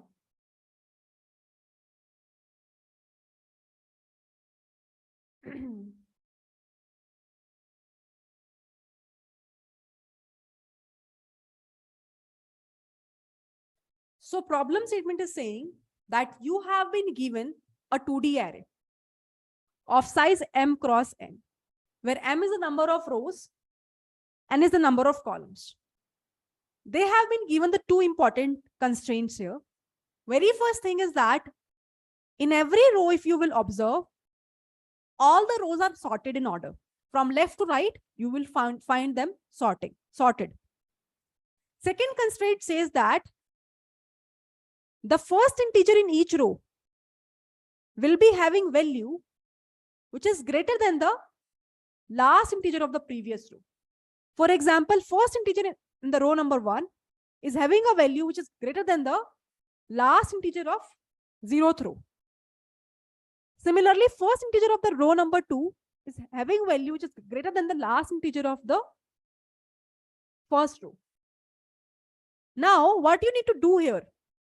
A target value is given to you. For example, here it is 3. You need to tell that whether 3 is present in this 2D array or not. If it is present, then you need to return the answer as true, otherwise false.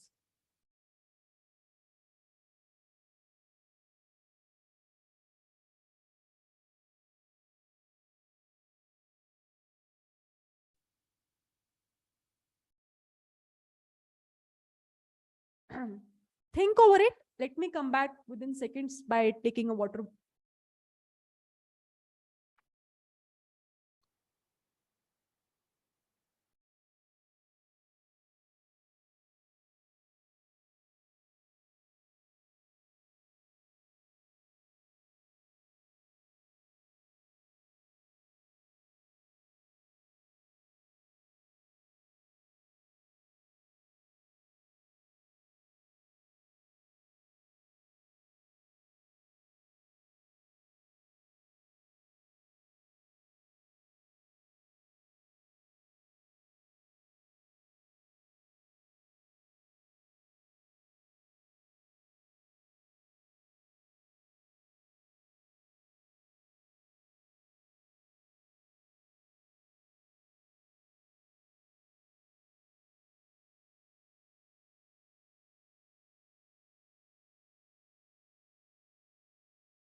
Yes. Any approach?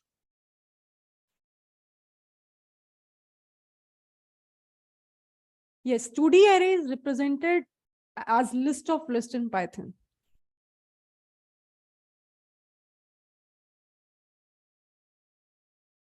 We'll apply a loop in rows. Then we will check the last element of every row because we have the maximum column number.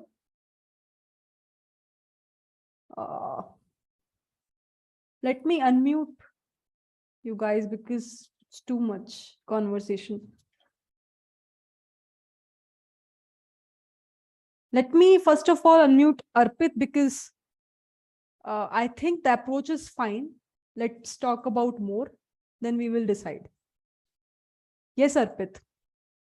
Yeah, as we just mentioned, like we can convert the 2D array to 1D array, and then it will be sorted 1D array, and then Yes. can perform the binary search. That's it. So that's the clear-cut logic that we can implement here. But the question is actually, do we use extra space here to store that 1D array? Or we can just do directly in this 2D array itself. So no, we don't require the actual space. Now I am giving you some tip here. Just focus here in the attention and pay attention. You will find it pretty helpful. Here in this question, what we can do is that, first of all, consider that I am not taking an actual 1D array, but here I am taking a virtual array. By saying virtual array, I am saying that there is no such array existing, but in our imagination, we are taking a virtual array somewhere, in which what we are trying to do here is that we are saying that row-wise, we are storing the data in terms of 1D array. Means, in a way, I am storing like that, where I will be having the data like this. 1 is here, 3 is here. After that, what are the values? 5 is here, 7 is here. Then second row will contain 10, 11, 16, and 20. Third row will contain 23, 30, 34, and 60, right? All the elements row-wise I have written here in terms of 1D array. Virtual array, I have not using extra space. How we can do everything in that 2D array itself, I will let you know. So here, if you will observe, we are starting from 0 index, 0, 1, 2, 3, 4, 5, 6, 7, 8, 9, 10, and 11. Here, what we want is that we are given a target value, which is equals to 3. Can I say that this is a sorted array? This is a picture of a sorted array. Can I say? Can we apply a binary search here? Can we apply a binary search here to look that whether the array element is present or not? We can apply. This is also sure. So logic will remain same. We will try to find out the mid value. If the value of the mid is 0 plus 11 by 2, so it will be 5. Now we will keep on checking. The value of the mid is equal to target. No, it's not there. So because the value of the target is lesser than the value of the array of mid, we should go towards left. Again, we will try to find out the new mid value, which is equals to 0 plus 4 by 2, which is equals to 2. And here we came. Again, the value of the target that we are looking for is having a value which is less than the value of array of mid, which is 5. So we will again go towards left side. Again, the value of new mid will become 0 plus 1 divided by 2. So it will be equals to 0. Now what will happen? Again, the value is, I am not audible. Hello, am I audible? Okay, perfect.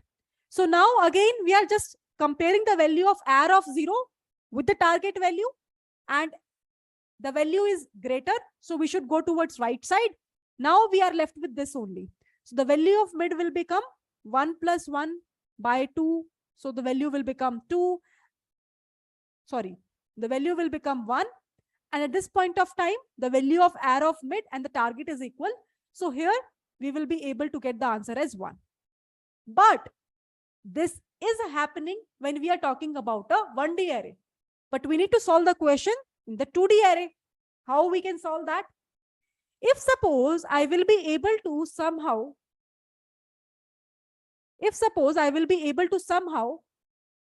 get the value of this mid. Suppose I am able to get the value of mid, which is 11, right? Now, how this 11 is represented in the form of a 2D array means what will be the row number of this 11 and what will be the column number of this 11? Can I solve that? So if I will be able to get an idea that, so here the row number is 1, right, for 11, and the column number is 1. If I will be able to get some sort of formula which will be able to give me for any element what will be the row number and what will be the column number, can I able to solve it, everyone? Then it will be easy. Can I say? Now the question is that how we will be able to find out the row number or the column number. So here exists a formula which says that whatsoever be the column, so what is the value of n that you have in this question? Value of n is 4, right? Value of n is 4. So you can access any element by passing the row number formula as what will be the value of mid you are getting divided by n. And the value of the column number you will be able to get for that element by passing what will be the value of mid modulo n. How? For example, in the first case, what is the value of the mid you are getting? Everyone? When you consider this as a virtual array, in this array, what is the value of the mid? Initially, can I say it will be 5? Okay. So if you will apply this formula, 5 divided by 4, what will be the value? 1. 5 modulo 4, what will be the value? 1. Modulo gives us a remainder. Division gives us a lower bound of that. So can I say for this element, the row number is 1, the column number is 1. So I will go to the element in the 2D array actually, and I can access that element where it is present. Now again, I was sure that I will go towards left because my target is lesser. Again, you will calculate the new mid value, which is equals to 0 plus 4 by 2, which is equals to 2, which is this. Now the value is 5. I want to check what is the row number of this 5 and what is the column number of this 5 in the 2D array. So who will tell me? If suppose the new value of the mid, so here the value of the mid was 5. Now we are getting the value of the mid as 2. When the value of the mid is 2, at that point of time, what is the row number? And what is the column number? Just apply the same formula of 5. So 2 by, what is the value of n? N will remain same only. I think 4 is the value, right? So 2 divided by 4 is 0. 2 modulo 4 is 2 modulo 4 is 2. Remainder is 2. Now let me go back to row number 0 and column number 2. Do I have the element? N indicates the number of columns that is already been given to you, which will be entered by the user. So do we get that element? Everyone? Is this correct or not? Now can you solve this question? Can you do the implementation of the same? Try and give me the code. I have talked about the logic. So what you can do is that you need to apply normal binary search only. But when you are accessing the element, that mid element, you need to make sure that you are applying this formula to calculate the row number and the column number. To compare it further, that whether you should go towards left or right. For that, you need to access the element. To access the element, you need row number and the column number, which you will get by this formula. Try to solve it, then I will do.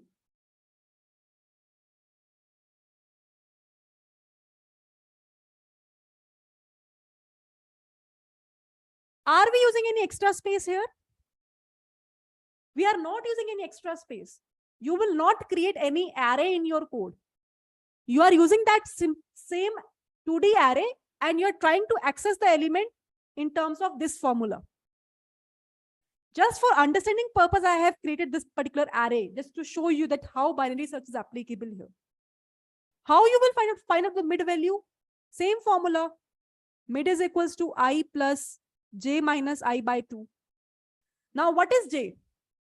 So, okay, starting index will be 0. What will be the ending index? You should take.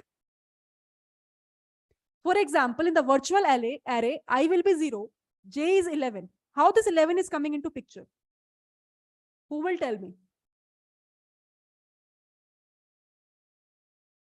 The value of m is here, I think 3. The value of n is 4. So it is nothing but is equals to m into n minus 1. So apply this formula. So J will be equals to M into N minus 1. Then I think you can calculate the value of the mid. Let's see who will give me the correct code. I'm waiting for that. It's very easy. But people usually not able to give the correct response for this question.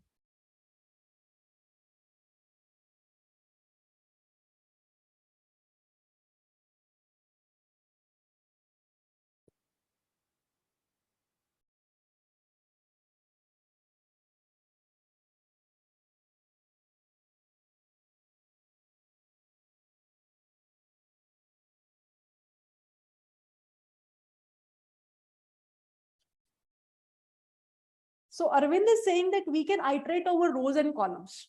Okay, that's correct. We will talk about time complexity part, but first of all, implement this code, then we will talk about the time complexity part. This is the optimized part. What you are saying is the non-optimized thing. We will discuss the time complexity, then you will get the point. But first of all, because we have discussed the approach, I want the implementation of the same.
So the question is,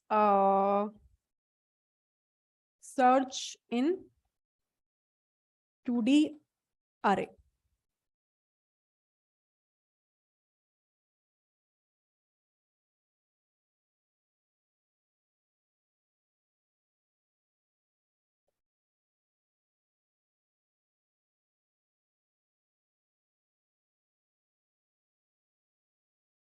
Try to run it, Manish. Logic wise, it is fine. So basically, what we can do here is that, here if you will see, let me write the driver code first again. Here, what is the 2D matrix that we have?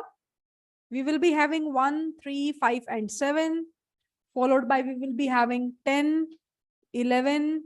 After that, what is the values?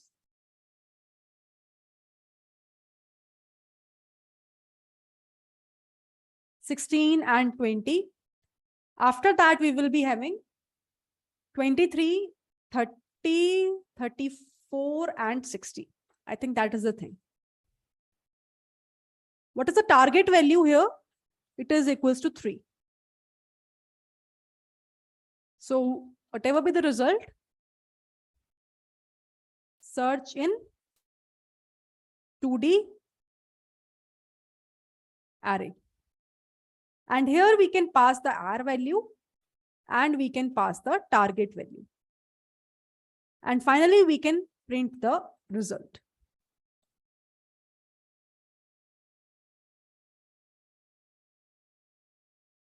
Here now we can do the function definition. And what we can do here is that we can define the function by saying search 2D array. Inside that, we can pass the value of R. We can pass the value of the target. And now what we can do here? You can calculate the number of rows by saying M is equals to what is the length of the R that we have. And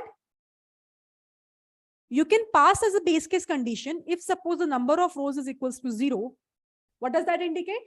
It simply indicates that return me the value as false, because there is no element which exists as of now.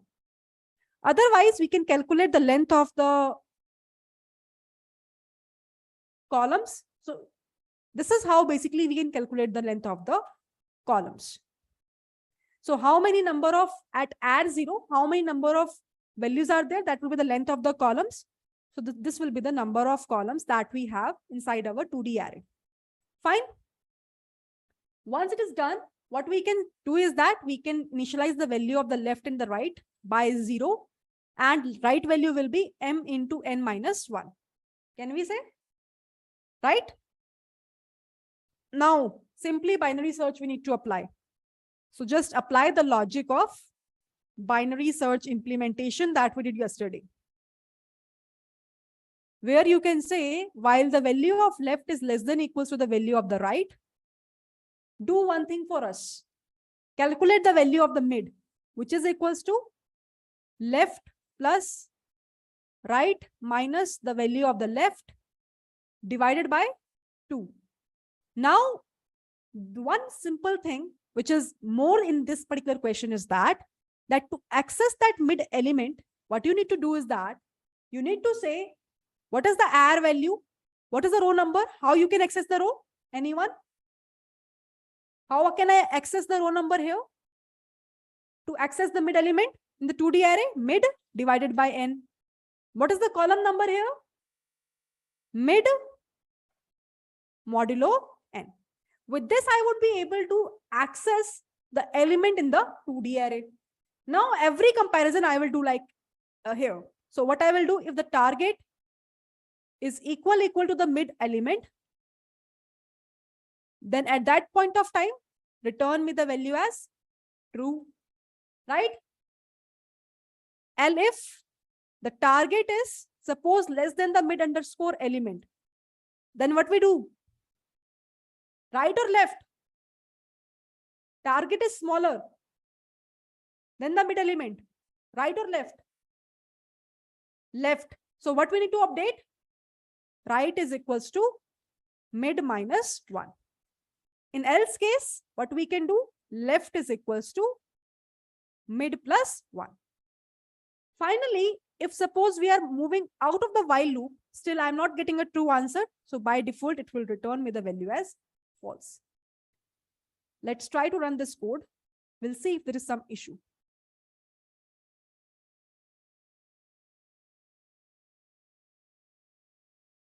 So we are getting the output as true. Let's try to run 32 here, suppose. We are getting the output as false. Let's try to run something 7. True. 70. False. So if you will see here, we are just doing a binary search implementation. But one thing which you need to make sure here is that corresponding to this value, row number in a 2D matrix is something which is equals to mid by n. So if someone knows this thing and someone knows the concept of binary search, then only he can do the question pretty well. So here column number is equals to mid modulo n. Now, let's talk about the time complexity. What will be the time complexity of this approach? Who will tell me?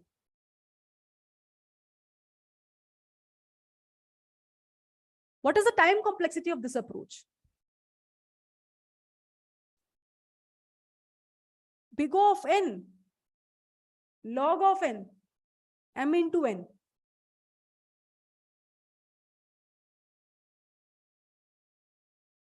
So here, let me go back to the PDF.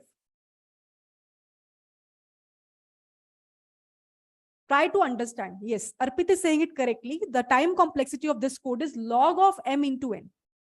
You are applying a binary search on how many number of elements? Can I say it will be m into n? In total, you are applying a binary search on 12 number of elements. Why 12? It is m into n. So usually, yesterday only we have discussed that when we are talking about a binary search, the time complexity is log of n. But here, the total number of elements that we're calling as n is nothing but m into n when we're talking about a 2D array. So the time complexity of the code is log of m into n, log base 2 m into n. So here, the time complexity of this code, which I have written here, will be equals to big O of log of m into n, because here the total number of elements that we have is m into n, not n. One question which one student asked to me that if suppose this is the array, so this is the optimized approach that we have discussed.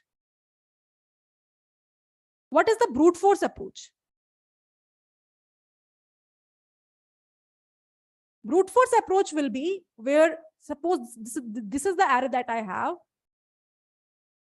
like this 10, 11, 16, 20, 23, 30, 34, and 60. Yes, where I will simply do the linear search kind of thing, where we are just comparing the elements, do the traversal. So we want a target as 3. So what you can do, you are starting and traversing in each value. 0, 0, 1 is there, no. Then 3 is there, yes, then it will return yes. Suppose target is 60.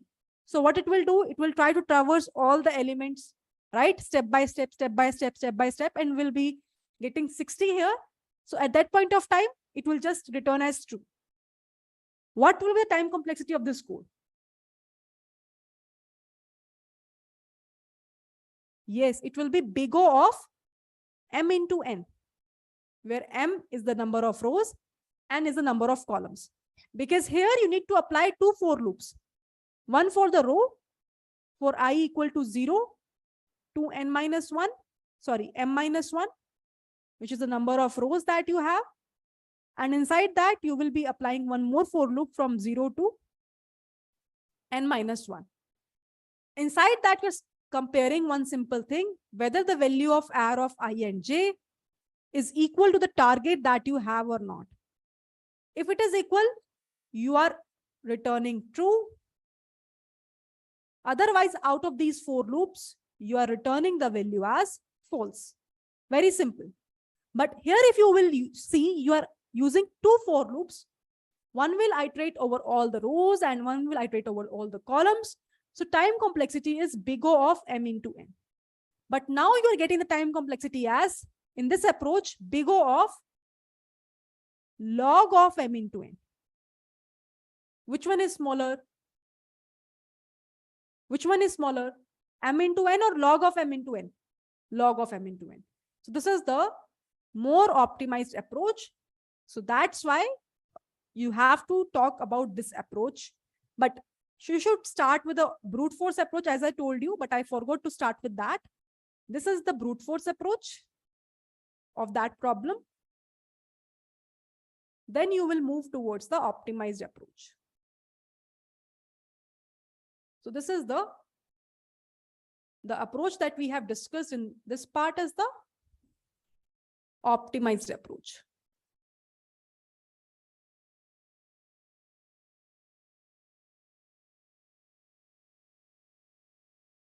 Fine, everyone.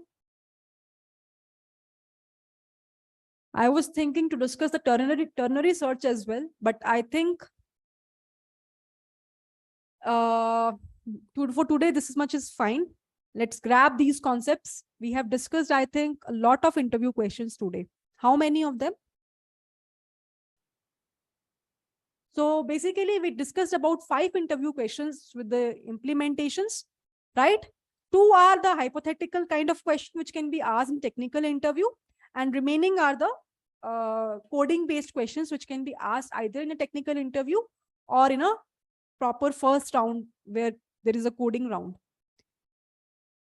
Let me export this PDF. In the next session, we will start with the sorting algorithm, as well as we will start with the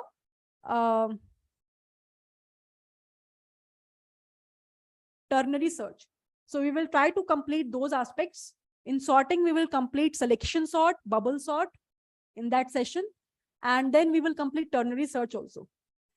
And after completion of those things, we will start the divide and conquer module. Don't worry, we will start very soon.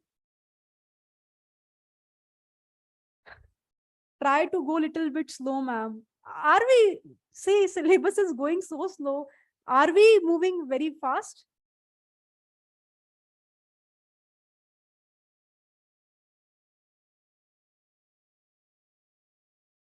See, if I will go below this, no, then it will be very much difficult to complete the syllabus on time.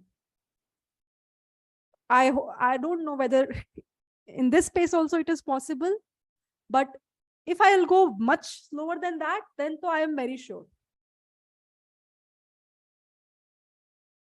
Yes, you will be having the 1 week of time, all the recordings and the everything will be available to you. So today, mainly the concern was interview based questions. So today's session will help you a lot. And even when you are going for an interview also, listen this session. It might be the case that the similar kind of questions you are facing in those companies. So let me just do one thing first of all, upload this thing.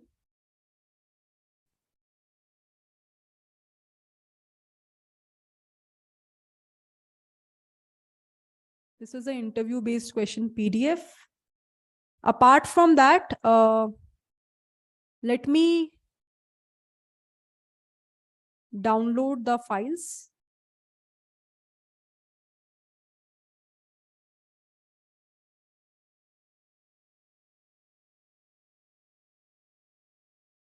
Two-pointer, best time, this. So it will be lecture number 6. Okay, so this is done.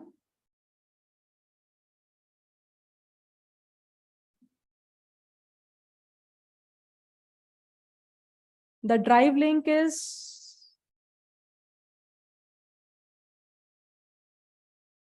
this.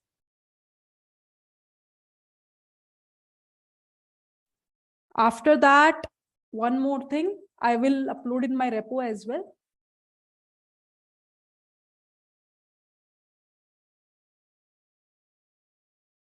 So I hope everyone is able to access the material now in my repository. I have updated yesterday night, everything there as well. So today also, everything is uploaded now in the repository also. Perfect. So you can access from anywhere now.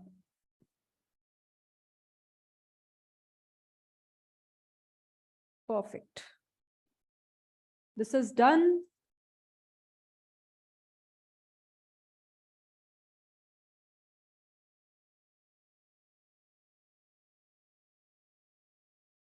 Yes. So you can access from that GitHub repo. Now I will keep on updating every week side by side.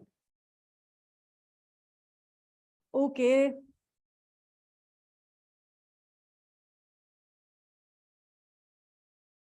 Aditya, do you know, yeah, those who want to left the session, they can leave the session. Now I will listen all the queries only. So Aditya, do you know Python programming language? Java, C, C++, any of the programming language, do you know? Okay, JS. So basically you should know the basics of any programming language. Assignments part, I will give you all the assignment after this class, but it will take some time to me to prepare those questions because obviously those questions will be good only. So that's why I will give the assignment to the team, and I will also upload the assignment in my repository under lecture number 6. There will be a folder of assignment. You can take the access, just look for the assignment tomorrow on the same repository, and also team will also upload the same. And there will be a coding questions only on the basis of a binary search, which I will give to you all. In the next class, we will discuss that questions. if you face some trouble. And yes, that's it, right?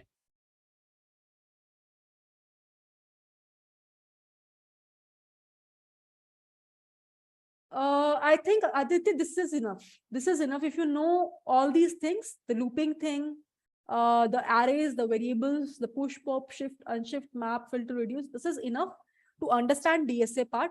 But about your domain, if you are working under front end or back end, that I am not aware of.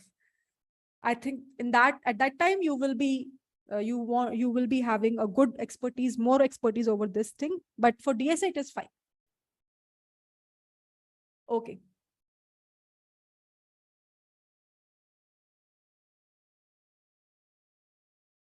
Do you like today class? Pick some questions and try to teach it enjoyable. It is enjoyable and fun, just like today. Yes, we will do it a lot of times, but it's all about the topics that we are discussing. So until now, we are discussing about the analysis part. There, we don't have this kind of things, right? But now, some way we are moving towards this coding kind of thing. So you will see that these things will happen a lot in our classes. Obviously, just by listening, the theoretical things will never help in any of the domain, but specifically talking about DSA, it will never help. So if you're not discussing these kind of questions, then obviously your mind will not get trained that how you can talk to the interviewer, how basically you supposed to approach to any question. These things the only target of this batch, right? Obviously we can't solve so many questions because we have a limited time frame, but at least you can try to understand that how, given a question, we can approach to any question, right? How to choose questions from lead code to practice. Don't worry, I will give you the questions which I will choose from lead code. This part I will make sure I will give to you. Even I am working on the preparing the selection of the questions from within the sheet. It will take some time, but after that it will be accessible to everyone. And even that thing I will make sure that team will upload on the iNeuron internship portal as well. So those questions will help you all to check that which particular question will be helpful.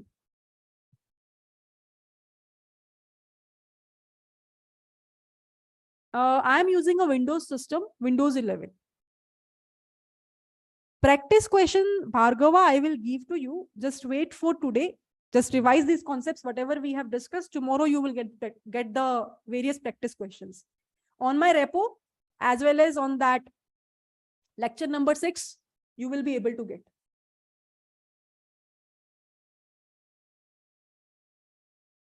Which PC I am using? It's Acer one, having Intel Core 7, NVIDIA GeForce RTX GPU is there. Any other doubt? Anyone? Do you like today's class? I hope you find it very much interesting. I don't like using Mac much because of my work also, because whenever we used to train the models, then we required GPUs and all those stuffs. So I found preferably Windows from the very starting of my days. So my work is like that. I want GPU thing and high configuration laptop. If you know only C language, so you can start with Python, I would say, because Python is something which is very easy to understand, first thing, very easy to code, second thing, and further also, if you want to go into AI and data science kind of things, then at that point of time also, it will be very much helpful to you, and it will be very easy. Once you will start, if you know any programming language, then Python is very easy to understand and very easy to grasp within a month. If we have a good configured laptop and Windows, so that will not lag too much. My system will not lag until now.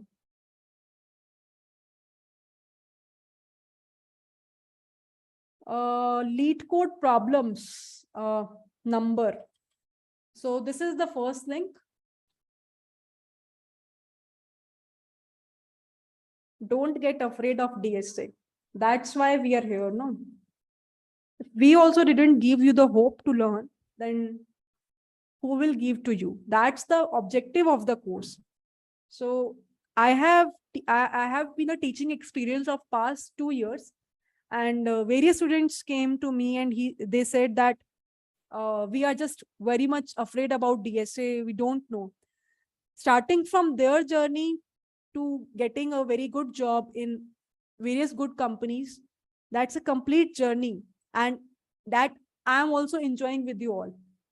Those who already have a good understanding of DSA and they're coming to this session, that's fine. But the major impacting factor should be for those people or for those students who are afraid of this term called DSA. Lead code premium is very expensive. If you can buy, you can buy. I usually have, but it's your wish, because I want that, because I used to teach to the students. So I want a quality of questions. Sometimes I also need to see the solution of that. But you can see, even I think lead code solutions are accessible through other platforms. I don't know, because usually I buy the premium. So if you think you can buy that. You can just check. Difference between premium and non-premium is that when you go for premium, let me show you. So this is the major difference. For example, here, if you will see, this is the question that we solved today. So solution is also there, right? So this is only for the premium users. So you will get the solutions of the problems mainly. Another question that we have discussed is best time to buy and sell the stocks. This is the another question that we have discussed. So this is the question link for that. This is the question link for search in a 2D matrix. What was another one? That question was, I don't know from the lead, if in lead code it is there or not. That question I just discussed by myself.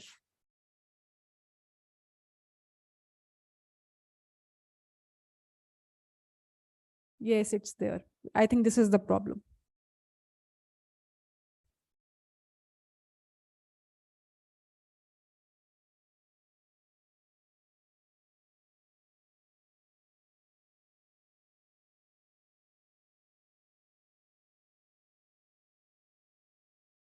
Yes, Manish and Sai, ask the questions if you have. Hello, ma'am. Yes, Manish. Ma'am, today the last question that you have told us. So, like, I'm using some different approach. In my approach, I'm just. Can you show the first of all? Yes. This question, no? Yes, ma'am. This one. So in this, there is like your constraint that the first value should be less than the last value. So like 7 is less than 10. So we can do that. Like first we will be run the loop, and from that we will get to that is the first value is greater than what we are looking for, and last value is less than what we are looking for. If it is, then we will be search only in that row. So that way we don't have to look for all the rows. I hope you are getting my point. Suppose, let me give you a test case. For example, we are looking for a target value as 5. Then what you will do? Don't take it 5, take it 11 that you have rounded. So in that we will be just look into that first one and last one for the first row. So is it 11 is greater than 1? Yeah, it is. But is it 11 is less than 7? It is not. It is not meeting our condition. So we will be jump into the second row. Second row, we will be say that 11, is it less than or equal to 10? Yes, it is. And then we will be check the 20. Is it greater than 11? I'll just ping you my code. Wait a second. Can you see, ma'am, this one? target is 11 and like, let's suppose target is 11 and if I of 0 is less than equals to I of 0, meaning you are saying which thing? This one? The first one, yeah, first one. Is it less than equal to target? Okay, yeah. So And target you are saying is 11. So yes, it is less than equal to, and I of -1. So what you are assuming, 7? Yeah, 7. Is greater than equals to target. So no, it Yes. is not there, right? Yes, 7 correct. is not greater than equals to 11. So it will not go inside your if condition. Yeah, then it will go into the second one, second row. Okay. I'm just, and then it will just look for So you 10 will and compare 20. 10. 10 is less than equals to target. So target is 11. This is true. Yes, ma'am. Yes, and ma'am. 20 is greater than equal to target, which is also true. Yes, ma'am. So in So I that will, case, you will scan in this row. correct, ma'am, correct. That's what So you are saying?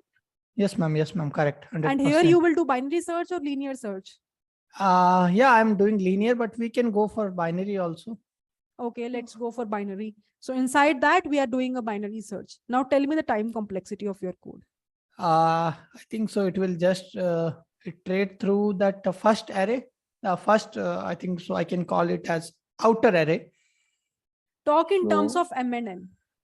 What will be the time complexity? So if you will be having M rows and N columns, what will be the time complexity of your code according to the approach that you are telling to me? I'm not sure about it, ma'am, but I think so. No, approach is fine. You will be able to get the answer. You are saying it correctly. That you are saying mainly that first of all, look for the row, find the optimal row, and then look for the element inside that row. I got your point. Now the question is that what is the time complexity? So at the very end, approach is fine. We have multiple solutions of doing the same problem. But the question is that is this optimized than the approach that we have discussed in today's class?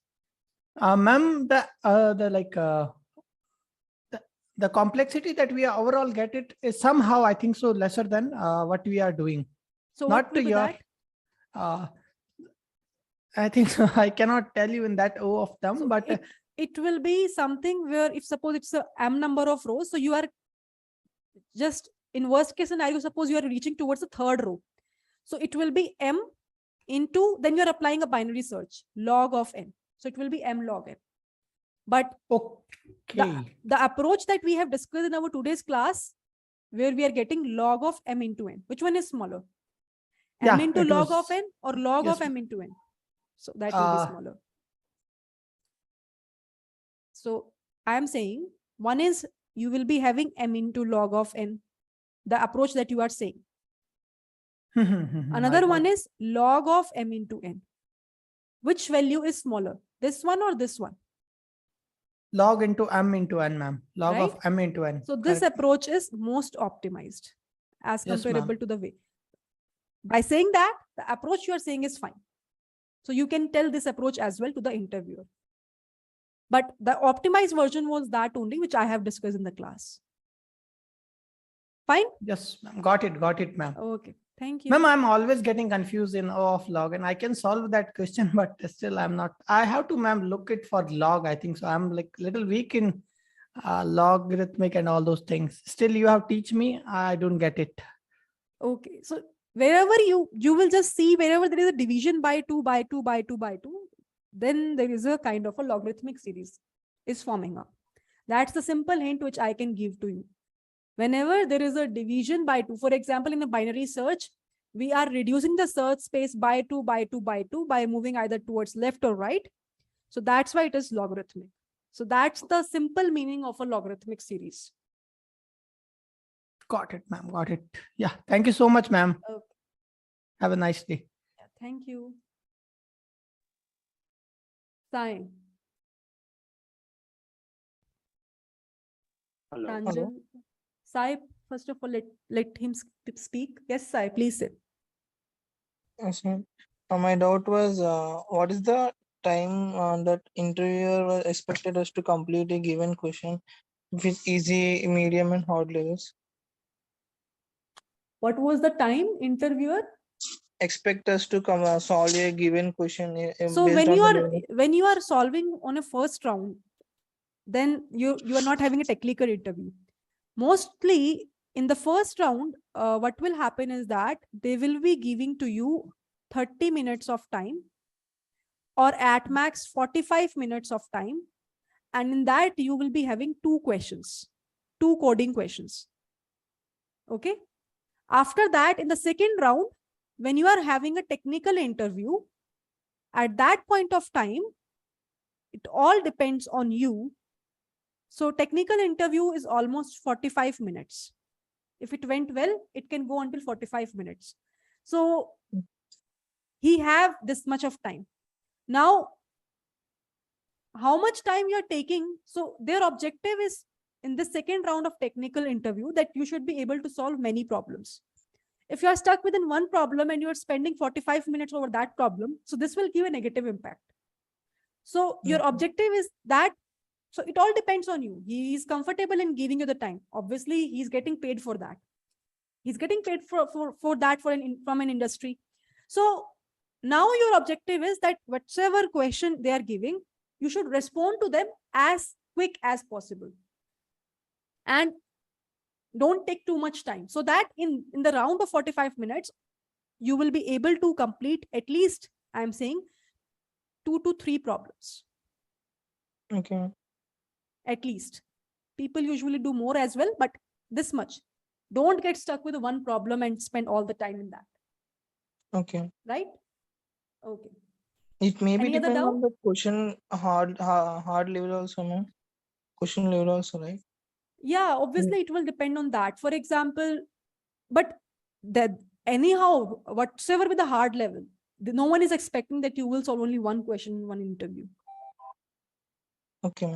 And when they take the interview from you, it's not like they will ask all the 2-3 problems hard level. Maybe there is one problem of hard, one problem of easy, one problem of medium. So they will always start from easy. Usually this is the pattern which I have observed from my experiences. So first problem, they will give you very easy. Second problem, they will just upgrade the level little bit. Third problem, more bit. So it's like that. Okay. So initial problems, though, you have to solve it instantly. Maybe you get stuck in the hard problem, it's fine. He also can understand. But don't get stuck in the easy problem. So if someone already gets stuck in the easy problem, how he will be giving to you the hard problem? So that's the thing. Fine. Okay. Okay. And one more doubt was when calculating time complexity, I'm not getting when we will multiply the second term of the complexity and when we will add the second term of the complexity. Can you brief me Which that? one second term? I mean, like just now we discussed about like m into log n, right, ma'am? Yes, yes. Yeah. For that, I taught it like m plus log n actually, because we So are see, calculating here where plus will happen and where multiplication will happen. When Yes, ma'am. you are using a for loop inside another for loop. For example, you are saying for I from 0 to n minus 1. And inside that, you are using another for loop, like for j equal to 0 to n minus 1. And there is some statements inside that. So at that point of time, you are multiplying it. It will be n square. But suppose I am using a kind of a code where I will start from the value of I equal to 0 and will go until n minus 1. And inside that, there is some statement. And then again, I am using another for loop outside this, not inside this. For j equal to 0 to suppose m minus 1. And then there is a statement. What will be the time complexity of that? It It's will be 2n, n plus n. m, Sorry. not multiply. So multiply means that there is a nested for loop. Nested for loop is there. Okay. Internally, we are using that. One loop inside another loop is there. Here, there is no inside. It is outside only. Then Okay, addition will happen. Got Getting it, my ma'am. point? Okay. Yes, ma'am. Thank you. For Any the other above doubt? statement, for the above solution, actually, that one of my fellow member discussed Yeah, was, yeah. he discussed like, can we think it like that, ma'am? First, we will go through every row. If the targeted value falls in that row, we will break the for loop there and we will write another Yes. for loop, no, ma'am? Yes. in that case, we are getting out of that loop, right? Yes. Then how can it got like m into login? Inside that you are using, no? So first of all, you are getting a row number. Yes, ma'am. You are applying a loop and you are making the condition wherever it is satisfied. So you are applying, suppose here, checking for row, one for loop is there. Inside that, whenever the condition will get satisfied, which condition? Which he mentioned, that Yes, ma'am. the value of the target is greater than the lower value and smaller than the higher value. Then we go inside that, and there we are applying a binary search for getting the target value, whether it is true or false. So inside that you are applying a target value and the condition will be satisfying. Otherwise, it will keep on traversing to all the rows. So that's why it will be M, because we are having in total M number of rows. Inside that, we are applying a login. Okay, ma'am. But if we store the row number in some variable and we does the binary search out of the loop, then it will be plus. Then it might get a less time complexity than the what we thought, right? Yes. So, but now there you are using some extra space. Yeah. But without using any extra space, we will be able to solve that. So why to go for extra space? There your space complexity will not be constant. Yes, ma'am. It's only one variable, right? Even though you can't store the numbers in a variable. You have to store it maybe in the list, or maybe you need to take some array kind of data structure at that point of time. Suppose this is the final row which I have selected by applying a loop. Now, how will you store this row in one variable?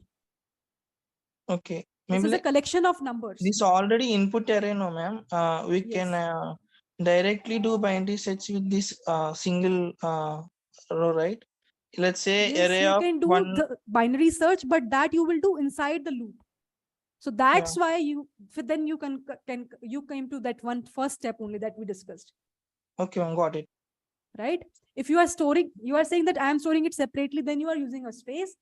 If you're not using it, Akshay is saying last week assignment, ma'am, solution. I'll give, or maybe we'll discuss. PC name configuration. I have experience in automotive embedded. Should I go for full stack data science? Only genuine answer. So first of all, when you are moving towards data science, explore it first. Check whether it interests you the best or not. You have so many, content present on the YouTube, on the web. See what kind of things are there. Already, Krish sir have made a lot of things on the YouTube, made public for free. And there is a lot of playlists there. If you genuinely find it that it suits you the best, or you are finding it very much interest in that particular domain, then obviously you can buy that course of full stack data science and you can go for that. Right? Configuration, PC name, i7, NVIDIA, GeoForce, RTX. And last week assignment, I will share with you all, or maybe I'll discuss in the next class. Sai Kalyan, is your doubt is clear? Yes, ma'am. Fine, ma'am. Yeah, it's a standing desk. It's a mechanical desk that I'm using as of now. Yeah. But one of our thumb rules was like go with the less time complexity, no, ma'am. If the space is not much matter. But maybe see, like in the platforms like LeetCode and all, we cannot go with this approach, but in interview we can discuss this, right? When we are saying time and space, first of all, we always want both of them less. If there is some code which, with the help of which you will be able to get both lesser, that will be the perfect code. If suppose you will be able to reduce more time, but on the space, on the sake of using space, then it will be acceptable. But here, if we have a solution which is not using extra space, yes, ma'am, and is having a lesser time space complexity, then this will be preferable over that. But you can discuss that approach, right? But if he is talking about the optimized approach, then you have to talk about this approach only. Okay, ma'am. I'm done, ma'am. Thank you. Okay.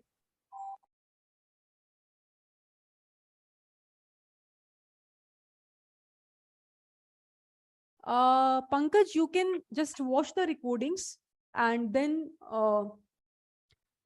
you can see the course and then you can submit the assignments.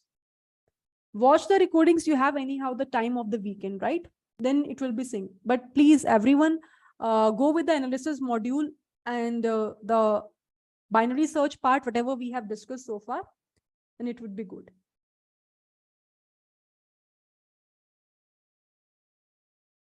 Fine? Okay. Any other doubt? Hello. Yeah, Pranjal. Yeah, ma'am, I'm just pasting the code I have written. This is the code which I have written. But okay. The main problem is that this code is not giving any error and it is compiling perfectly. But also it is not it is not giving any output. I have also debugged that code with the help of print statement, but it is not displaying anything. So I'm not able to get it. What's the wrong in my code? Okay. Let me check it once. Yeah.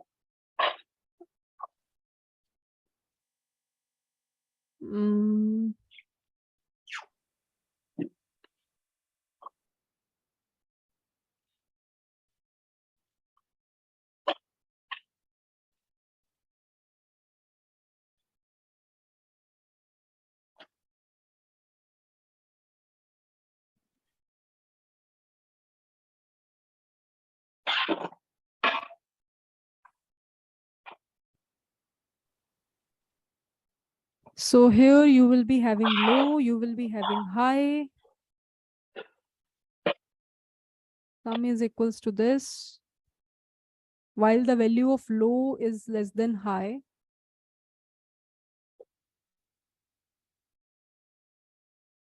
If sum is greater than target.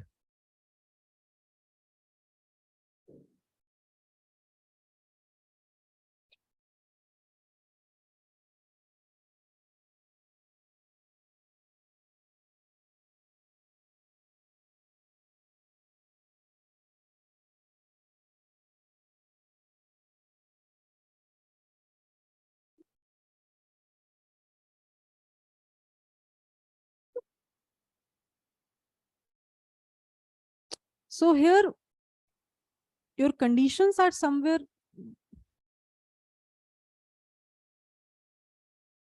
Yeah, This print, is a two. written over written ARR low comma ARR high. वो मैंने गलती से print करवा दिया No, no. Just wait a moment. So here, this particular condition, you should write on the top. Why you're writing on the bottom? While low is less than high, if sum is equal to the target, what we are returning the value of. उसका भी फर्क पड़ेगा क्या? मतलब अगर हम condition Yes. को नीचे करें. First, just give me a second. Now in LF, we are saying if sum is greater than target. At that point of time,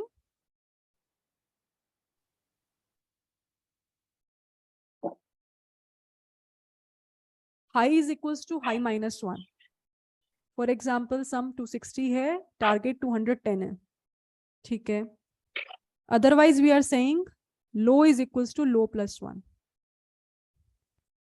Now, where you are storing the result? Just print result now.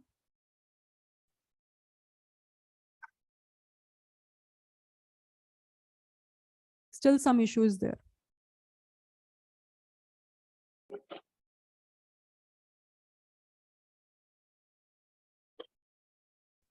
What is the low and what is the high you are passing? N.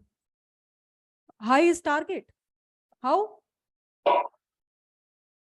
Target high नहीं. High but you are passing this. Your parameters are wrong, no? What you are passing here? Your value should be I is equals to 0, j is equals to length, which is n minus 1. So array value, if even there is no need to pass this, just pass array and target. उससे कोई फर्क पड़ेगा? Parameters पर same होने चाहिए ना, वो तो हमारे कॉलिंग पे और उस पे जहाँ डिफाइन करते हैं, मतलब उससे पैरामीटर्स पे इफेक्ट पड़ेगा कुछ? पैरामीटर्स से मतलब अगर हम टारगेट पास कर दिया और एन भी पास कर दिए? No, that will not impact.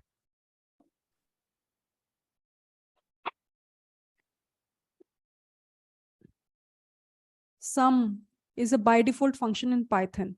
Maybe that was the issue. Let me check.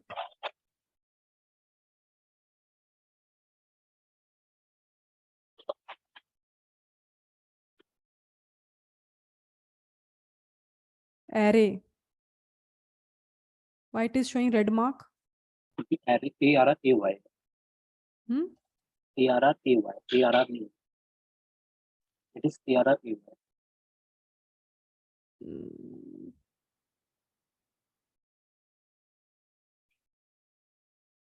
If it is RAY, length of array target is 80. Let me return outside the while loop -1 first of all.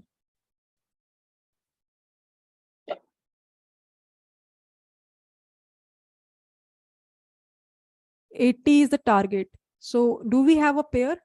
60 and 20, right? 0 and 2 should be the answer.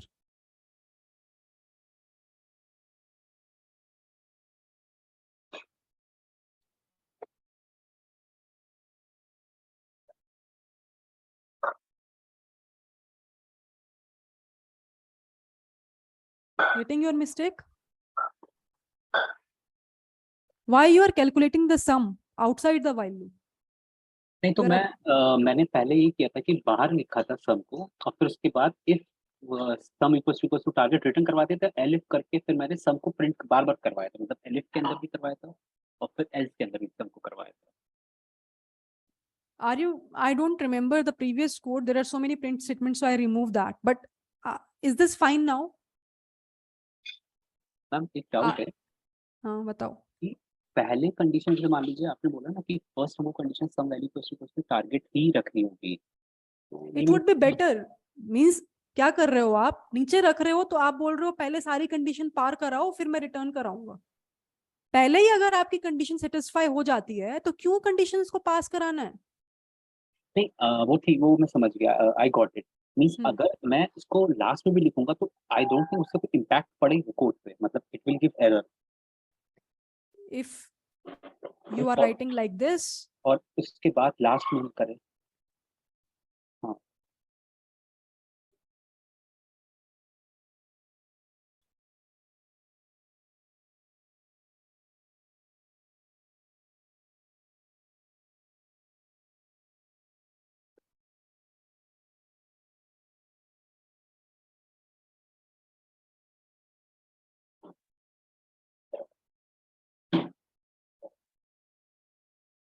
Fine. वो मुझे समझ में आया कि वो शायद मैं सम use कर रहा था की वजह से शायद कुछ एरर हो. उसकी वजह से हाँ वो प्रॉब्लम अलग है. but usually when you are writing here in a code, try to apply this return condition first so that condition को करना ही ना पड़े उसे.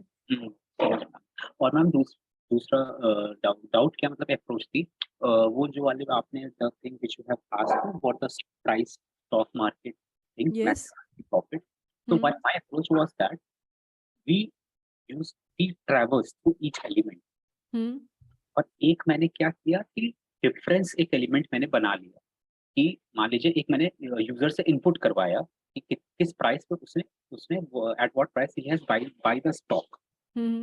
फिर मैंने ट्रैवर्स करवा दिया मतलब उस एरे में जो एरे हमको. Can you please mail me whatsoever concern you have because 6 बजे एक और मीटिंग शुरू होनी है अभी. Just after 5 minutes. So we are very late now today. So what you can do, guys, if you still have any questions, you can just mail me out. I'll respond you back whenever time permits to me. Otherwise, we can discuss further questions on Saturday's class because doubt clearing session people will have to start here on this ID. Okay. Okay. Okay. Thank you, everyone. One thing, ma'am. Ma'am, is there any doubt clearing session classes like on Thursday or Tuesday means during the week? For DSA, there is no separate doubt clearing session because anyhow we are extending the lectures by 1 hour, half an hour, 15, 20, 30 minutes. So, but still, if you have any sort of doubt, you can connect with me on Monday. I will be there for data science doubt clearing sessions. So there you can come and ask me DSA doubt sessions as well. Okay. Sure. Thank you. Okay. Thank you, everyone. Bye.